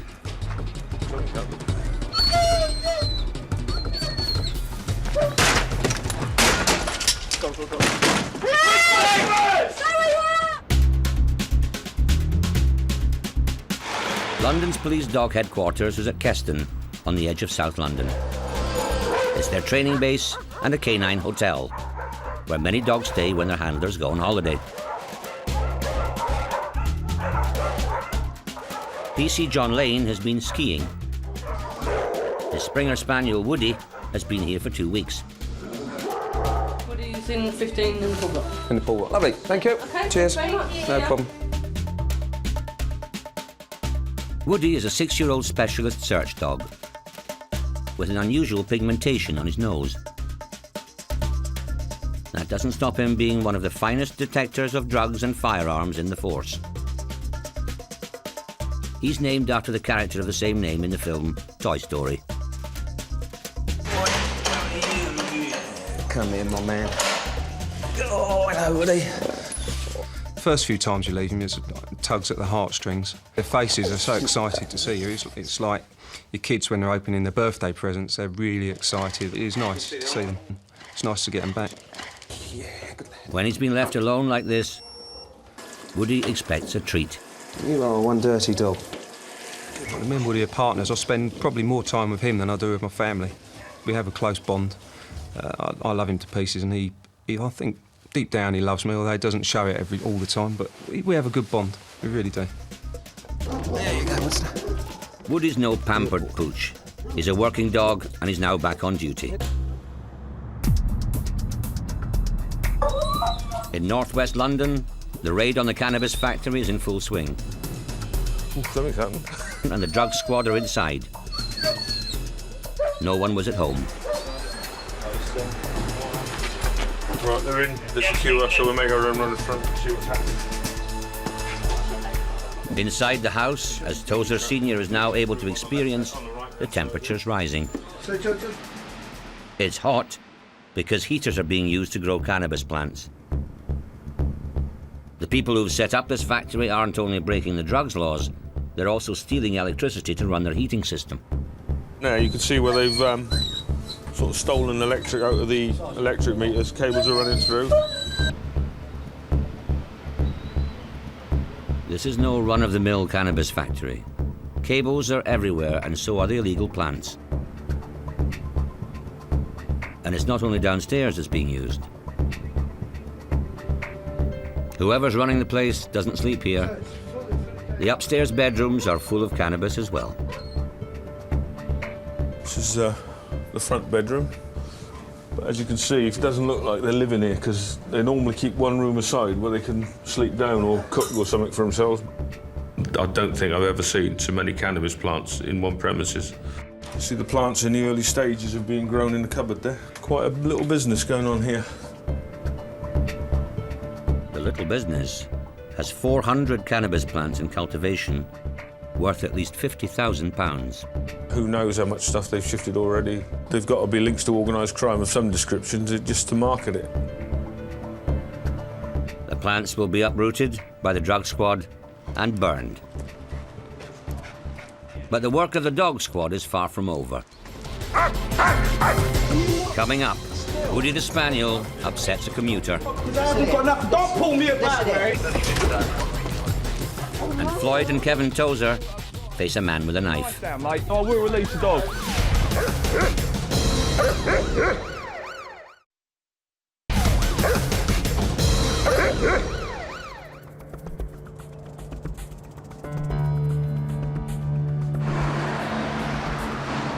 At a train station in East London, the police are cracking down on drugs again. This time, they're after commuters rather than big-time dealers. I need to stop. Leading the operation is Woody and his handler, PC John Lane, fresh after their 2-week break.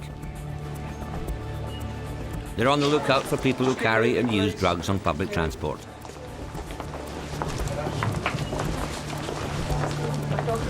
Thank you. No, we're not doing tickets today. He's clever, but he's not that clever. He can do most things, but checking tickets is not one of them. A dog's nose has 220 million smelling receptors, 55 times more than we humans have. Give up being a sniffer dog. But in a busy station, there are many distractions, and Woody will have to be at the top of his game today. It's quite intense for the dog and it's quite intense for the handler. I'm 6'2" and I'm standing above most of these people, but Woody's down here and he's getting bashed by them, so again I have to make sure that he's looked after. So this is drugs dog. Do you have any drugs on you at all? No, just go with my colleagues. Anyone who Woody is attracted to, or as the police say, indicates on, will be searched. Have you been in the presence of anyone that smokes drugs? Yeah, I did, yeah. I smoked just earlier. Right, okay. If drugs relating to personal use are found, there will either be arrests or on-the-spot fines. This man will be released without charge. The police only want to catch criminals. Woody doesn't care who's good or who's bad. And they work for a tennis ball or a toy that we give them. So for them, it's a game. For us, it's quite a serious business. Stop there, mate, please. It's a drugs dog. Got any drugs on you at all? Just have a word with my colleague. So this is to search you for drugs that don't have deposit. Just do your job, sir. We just finished work, yeah? I've had a hard day. It's Woody's nose that first pointed the searchers in this commuter's direction. But he's denying he has had anything to do with drugs at all. Can you not? Listen, mate, you're just going to make this very difficult for yourself. I've explained why you've been searched. Do you understand? Let's get some cuffs on and then... Don't pull me about, mate. One more swear word and don't pull me about. I haven't done nothing wrong. Listen to me, yeah? I'm a knife because I haven't got nothing on me. The man isn't going to avoid a police search. These teams always back their dogs. But at least the search will take place behind closed doors.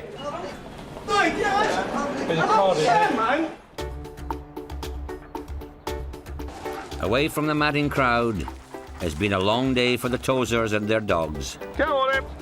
Charlie and Floyd. Dawn raids on cannabis factories take it out of you. Hey, good boy. Especially when you're getting close to retirement. Although Charlie has no idea he'll soon have to call it a day as a police dog. If Charlie had a choice, I'm sure he'd definitely want to stay working. He's physically fit. He's really up for working. Charlie! Go on, Charlie. You Charlie's still a highly competitive dog and likes to always outdo his younger friend Floyd. It's too slow, isn't he? Not as quick as the old pensioner. Hey, dogs are competitive because, as you see, when the toys go out, they want to be the first one to it. Ready? Ah. He's up there. Surprisingly, Tozer and Son are not rivals at work, for one very good reason. Putting the shame again. No rivalry because I'm clearly better than he is. No, he knows that I'm the best dog handler, and I always beat Kevin. He will never ever outdo me. He tries very, very hard. Oh, yes. I think probably secretly he's quite happy. I mean, I'm not that lazy bone idle 14-year-old that just can't get out of bed anymore. No, I'll never tell him, but we're very proud of him, both me and his mum. We're very proud of him, and he's done extremely well. He's, in such a short time, he's got his dog to a very, very high standard. But it's not all about gags and competition. These downtimes are part and parcel of building a relationship with your dog. You've got to get a bond with you and the dog, because if you don't, the dog will work for you, but he won't work for you half as well as if he really likes you. He's still arguing that he's the best, but... I am the best. There's no doubt who's top dog at the train station in East London. But the commuter who Woody indicated might have been in contact with drugs isn't impressed. In fact, he's hopping mad. You relax and I'll relax, all right? I am relaxed, Understand? Relax. I am relaxed. No drugs have been found on him, so someone else must have left traces on his clothing. No, don't give me that. Hey, man, you're a bunch of... What? What? Kick your dog in the face. Will you stand for all that? Threatening Woody is not a good move. You're gonna arrest me. Don't manhunt me. I'm telling you now.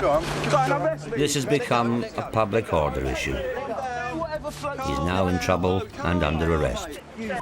Calm down.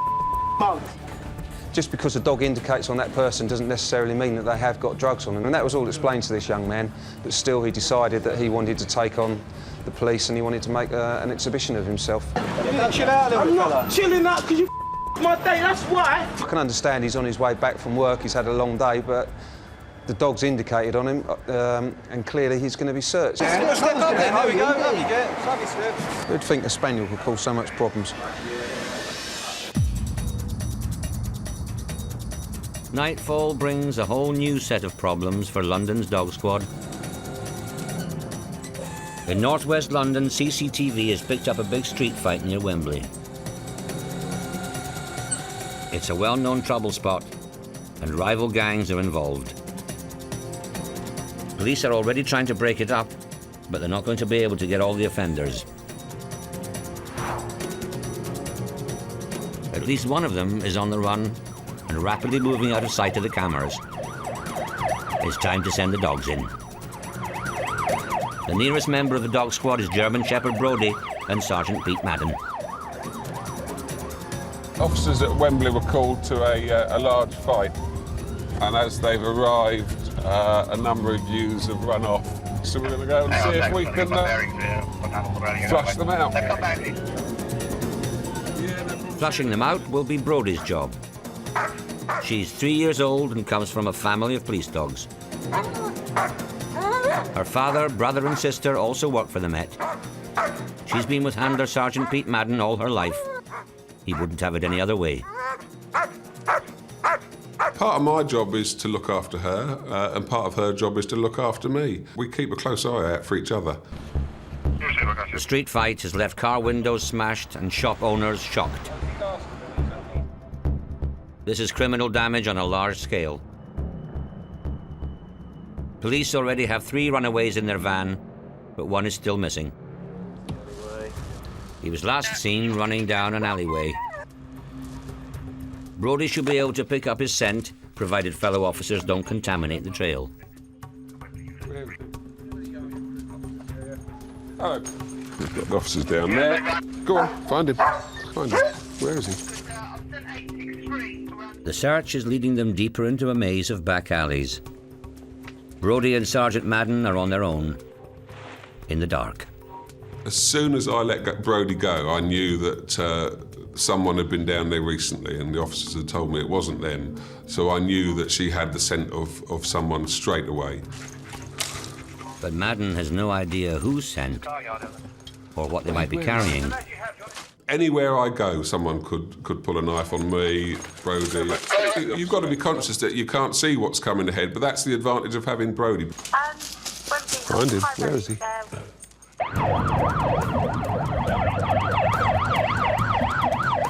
Another officer hoping his dog will be an advantage is PC Kevin Tozer. He and Floyd are on their way to what the police call a domestic, a dangerous one. We're going to a call where a male is threatening a female with a large knife and threatening to harm himself as well. It's not usual for members of the dog squad to go in alone, but no specialist officers are nearby, and this emergency can't wait. When we pulled up, I thought there was something about it that didn't seem right. The something that's not right is noise, or lack of it. Domestics are almost always about people shouting or fighting. The house was quiet, it was dark, it was very strange. Floyd will have to stay in the van. PC Tozer can't risk spooking anyone inside the house until he knows what's what. Whereabouts is he? The woman is the female, who it's alleged was threatened with a kitchen knife. The male is her son. Mum answers the door, she looks absolutely petrified.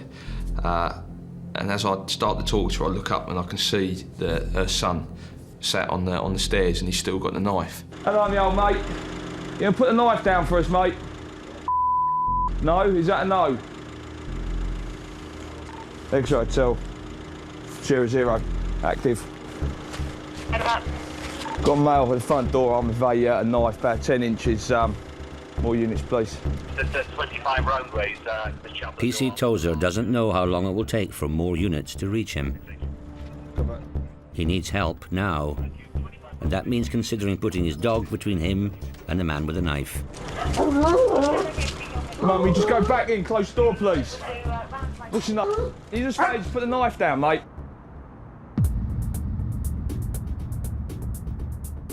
In northwest London, Brodie and Sergeant Madden are also still on their own, searching for the man who fled the street fight. Go back. Good girl. 10 drinks and a couple of odds. Brodie is onto something. Brodie's ahead of me. She's going to let me know if there's someone there. Good girl, speak to him. I know that there's a suspect there before I can ever see him. Let me see your hands now. Show me your hands. Stay where you are. The dogs are taught to bark when they find someone. Brodie tends to make sure that he complies and he does what he's told. Show me your hands. Keep that front. If you make any sudden movements, my dog will bite you. Do you understand me? Right, lovely. The officers that we work with and support, they love it when the dog finds someone. Almost as chuffed as we are as handlers, generally. Good girl. Across town, at the domestic, PC Tozer is still trying to persuade the man with the kitchen knife to put it down and give himself up. He's actually stabbed the knife through the wall. He's tried stabbing through the doors. He's actually tried stabbing her. He's run the knife across his neck. What's your name, mate? You just put the knife down, mate. PC Tozer now knows he can't wait for specialist officers to arrive. It's time to bring Floyd into the mix. I will release the dog. If it was a choice of him getting hurt or another PC getting hurt, then he's got a job to do. I will release the dog. Just put it down on the stairs. Lovely job. Come out there, show me your hands, please. I will release the dog. He threw the knife down, having the dog there, snarling and spitting. They know what's going to come if they don't comply. Walk towards me, please, mate. Walk towards me, show me your hands. Keep your hands out, get out here.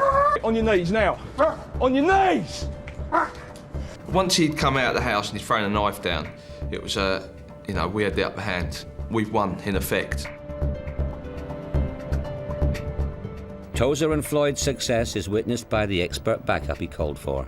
Not needed for once. Do not make any sudden movements or this dog will be released. Do you understand? There's a knife just inside the door, mate.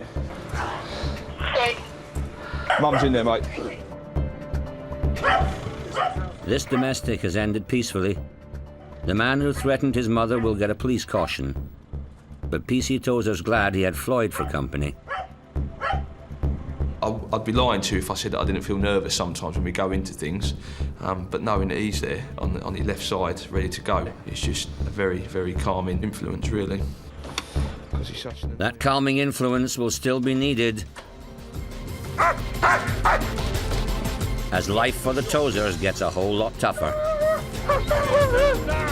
when they go after intruders. I want to see your hands, mate.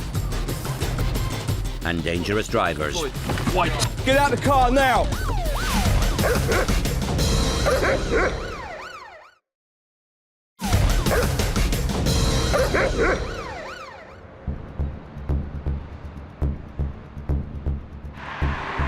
It's 10 p.m.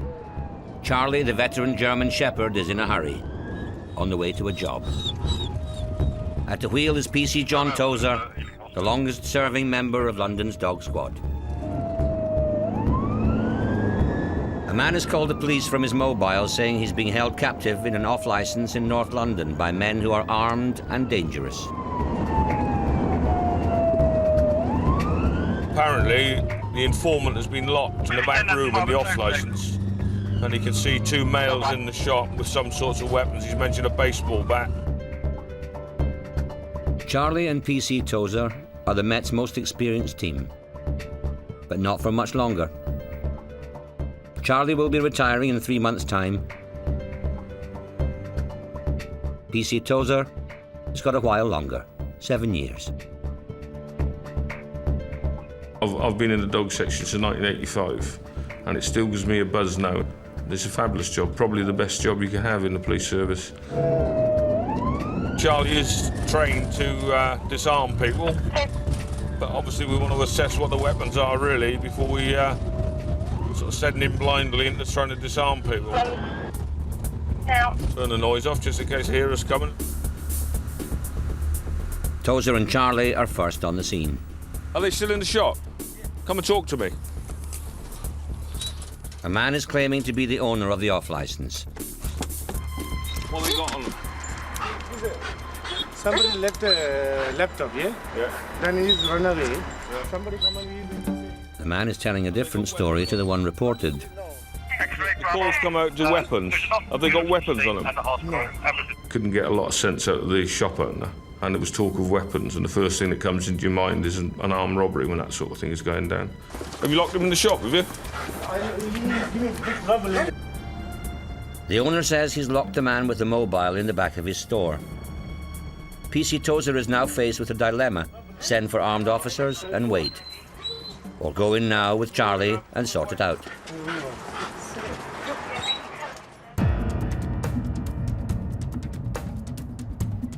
In central London, another dog team has been told to sort things out. Brodie and Sergeant Pete Madden are on their second call of the night. This time, it's a car chase. Come on, cabby. A man and a woman are thought to be in a stolen car trying to get away from traffic cops. They haven't got far, but the man might have got away on foot. The car's now crashed. Well, not very far away. Brodie is Sergeant Madden's second police dog. Her real pedigree name is Minstrel Honey. Madden, who's 6'7", has been a cop for 31 years, 12 of them in the dog squad. Like Brodie, he's an expert tracker. If we want to have a positive effect, if we want to give Brodie the best chance to find anybody who's left that car, we need to get there quickly before people start disturbing the scents that have been left. A woman at the crash scene has already been detained. Car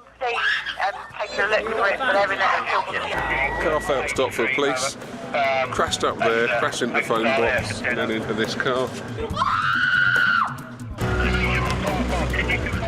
Sergeant Madden needs to find out who was driving the car, and quickly. See what, yeah? You! Oh,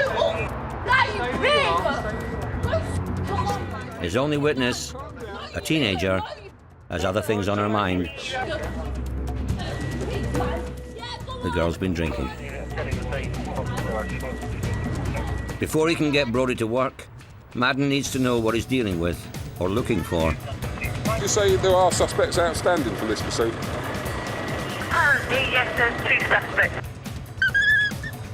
1 or 2 suspects. It makes no difference to Brodie or Sergeant Madden.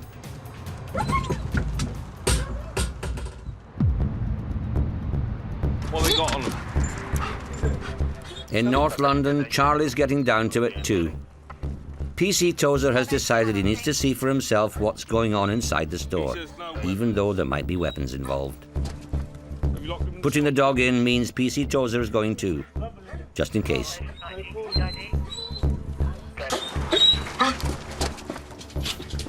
Hey, mate. He's stopping out to show yourself. Show yourself now. Stay back behind. Stay back behind. Where's the funny? Here. No sign of anyone in the shop. They must still be locked up. Charlie has the answer. He's told me there is someone behind that door. Is that the police? It's the police. There's a police dog. Can we see your hands? I want to see your hands, mate, when the door opens, all right? Where's your hands? Is anyone else in there with you? This is the man who phoned the police on his mobile. He's not armed. Come out this way. Charlie contained him. We were joined by the local officers who took control of that person. Put your hands up here. Cheers, I'll just wait until we see what's going on. Here. Down. While Charlie watches the outside, Beat Bobby's search inside. They haven't found any weapons, but they have discovered certain things which shouldn't be here. Got a few tellies, a few hi-fis. Legal DVDs as well. So you'll have a few questions to answer from the authorities about that as well. The whole incident has become a mystery. So you're telling me that you're aware that the gentleman that runs this shop harbours stolen goods, basically? The man PC Tozer found locked up claims he is innocent of all charges. He came here to accuse the storekeeper of having stolen property. We're going to take these just in case we can match them up to any previous crimes. I've just tried to get something back from someone. I haven't handled. I'm arresting you for handling stolen goods. So you're under arrest on suspicion of handling stolen goods because those goods were found on your... The conflicting stories and allegations mean both men must be taken in so detectives back at the station can get to the truth. Very good result for Charlie. As you see, he went in first. We believe there were weapons there. Now the investigating officers will take over and find out exactly what is going on. In central London, Brodie and Sergeant Madden are still looking for a result. The officers who chased the suspected stolen car have apprehended a man nearby. But he says he's not the driver, knows nothing, and is an innocent passerby. His clothing doesn't match the description of the man who fled the crashed car. They'd stopped the person they thought was the driver, but he'd changed his appearance. It's another mystery. The driver of the chased car was wearing a short black jacket. Go, man. This man is wearing a grey sweatshirt. The traffic cops believe he dumped the jacket as he ran away. A team of officers have failed to find it. Yeah. Unless Brodie can change that, they'll have to let the man go. Yeah. So there's, in some ways, they reappeared from behind this round bush, or maybe they've been For Brodie and Sergeant Madden, this is not going to be easy. The detained man was found in a housing estate. It covers a large area and is a rabbit warren of alleyways and cul-de-sacs. They're looking for a black jacket in the dark. Anyone ever seen Where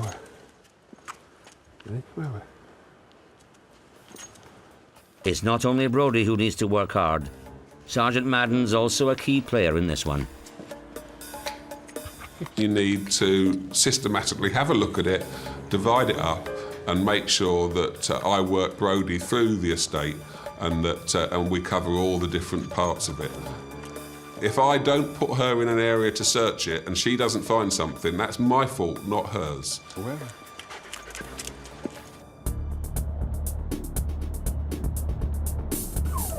In West London, another German Shepherd, Floyd, is also having to rely on his handler to find his next job. X-ray 12, X-ray 0. X-ray 0, go ahead. X-ray 0 is the call sign of PC Kevin Tozer. He and Floyd are after a speeding vehicle, and it's been reported that the driver had a knife when he jumped into the car. Possession of 9-inch combat knife. There's a motor being involved in threatening to kill someone. There's no proof that the man has a knife, but PC Tozer and his fellow officers cannot take chances.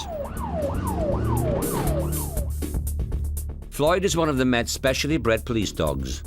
His father, brothers and sisters are all in London's dog squad. Dangerous situations are second nature to him.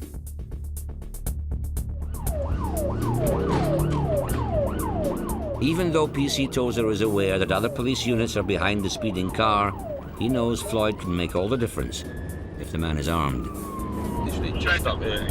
The first thing you think of is you've got to get there to back your colleague up, because you've got the dog, they've got spray, but a dog is a lot more effective. The driver is slowing down. Tozer needs to get Floyd as close as possible to the car, so he's there when it eventually stops. Even though the man is pulled over, Wait. Floyd. he's not getting out of his car. You are thinking that he has got a knife and he could stab the dog if you let the dog go. Get out of the car now! Keep your hands out, mate. Keep your hands out, I'm going to let the dog go. Someone with a knife, if he was going to go towards a police officer, come towards me, then I'd have no hesitation of letting the dog go. Get out of the car! Get out of the car! Keep your hands up in the air! Floyd's not having his usual effect. The man appears confused and slow to react. Walk towards me. It's not difficult. Get on your knees. On your knees. Get on your knees. Mate, do what I'm saying or the dog's going to go. It's just starting to dawn on everyone why the man looks disorientated. English doesn't seem to be his first language. It turns out there was actually a language barrier there. Whereabouts are you born? What's your full name? It doesn't matter what language you speak. If you see a policeman there with a big German Shepherd, you're not going to go and approach him. The man is now doing what he's told, but the police need to make sure he isn't armed. If he decided to get out and run, you got the dog. If he decided that he was going to get out of a knife and charge at one of the PCs, the dog's there as well. It might sound cold, but he's a bit of equipment at the end of the day. And he's there to do a job. I love him a bit, so. There's no sign of a knife. The eyewitness reports may have been wrong. But the man will be questioned and charged with assaulting another man earlier in the evening. The translator is already on the way, in case he doesn't understand. Brodie doesn't need a translator. She's got Sergeant Madden. But she does need to find a black jacket which police believe a suspected car thief disposed of in an attempt to alter his appearance. She and Madden have been looking for 20 minutes. The pressure was starting to build a little bit on that one. I remember as we were sort of halfway through the estate thinking, could do with finding this coat.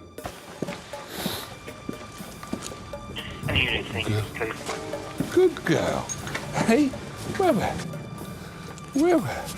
Hey. Brodie's found something, but is it what they've been looking for? Good girl. Here's your jacket, gents. We found the jacket now. He matches the description in every other way. That ties him to the jacket, him to the car. Lovely. Thank you very much. It will now be up to the forensic lab to prove a link. For Brodie and Madden, it's a job well done and the right result. Lovely. Old Bill 2, villains nothing. Now, hold on, wait for me. But there'll be no waiting for this dog squad. Coming up, teaching a dog new tricks and Downing Street's hot shoe show. There were a few people who were throwing shoes as hard as they could, and I'm sure would have liked to hit officers.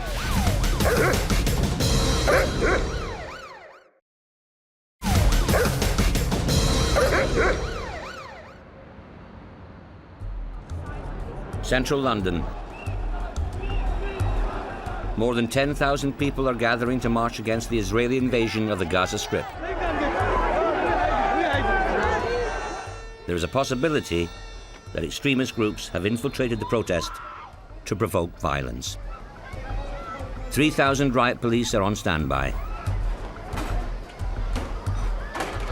The march will pass Downing Street, home of the Prime Minister. It needs guarding, and this is where the dog squad comes in. Sergeant Pete Madden is in charge. He's got 6 German Shepherds and their handlers under his command. Normally, he'd also have his best friend with him, German Shepherd Brodie. Today, she's got the day off because he wouldn't be able to cope. It's too much for a sergeant to control 6 officers, their dogs, and also work their own dog. Sergeant Madden has been fully briefed. They've been invited on the internet to bring shoes to show a protest, similar to the journalist who threw his shoe at President Bush. The view is if they throw shoes, it's not an attack on police. They're shoes that happen to flow through the air. Some protesters may throw more than shoes, so Madden and his team are well prepared. These are flameproof overalls. There have been instances where fireworks have been fired at police officers, so this is to protect us from any incendiary devices at all. The protest is underway. German Shepherds, like the ones guarding Downing Street, are trained at the squad's HQ at Keston, on the outskirts of South London. Place for a dog! Drop the weapon or send the dog! The entry requirements to join the unit are strict. Only the very best will do. Go back. PC John Tozer is here with a potential new recruit, Herbie, 12-month-old German Shepherd puppy. Herbie could soon be PC Tozer's new police dog. Charlie, PC Tozer's regular partner, is 7 years old. In 3 months' time, he turns 8. That's 56 in doggy years, the age he will be retired from the police.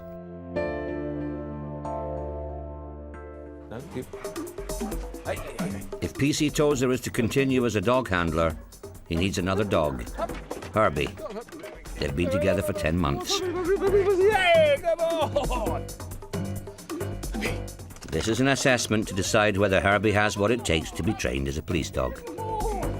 Herbie, up! Good boy! Oh, clever lad! This is just the basic introduction to what we call the obedience exercises, where the dogs have got to walk with a handler on and off the lead. Obviously, these 2 handlers have been practicing lots and lots. And Herbie, you might find, will be a bit different when he does it.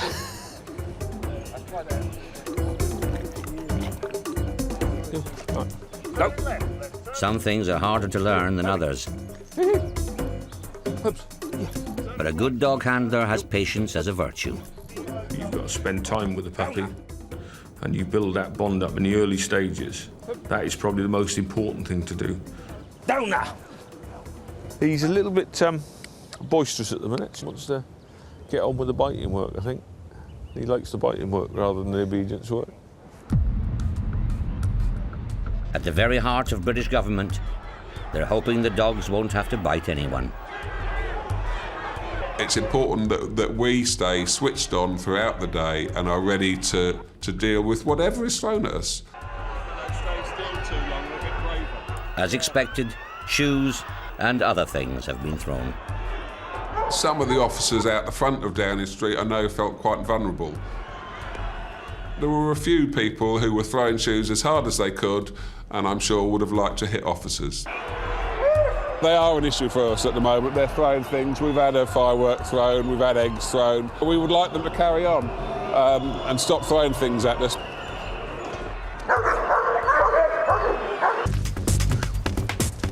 Crowd control isn't part of Herbie's assessment, but dealing with bad guys is. Learning obedience is one thing. Having natural aggression when facing a villain with a club or a whip is what this dog squad looks for.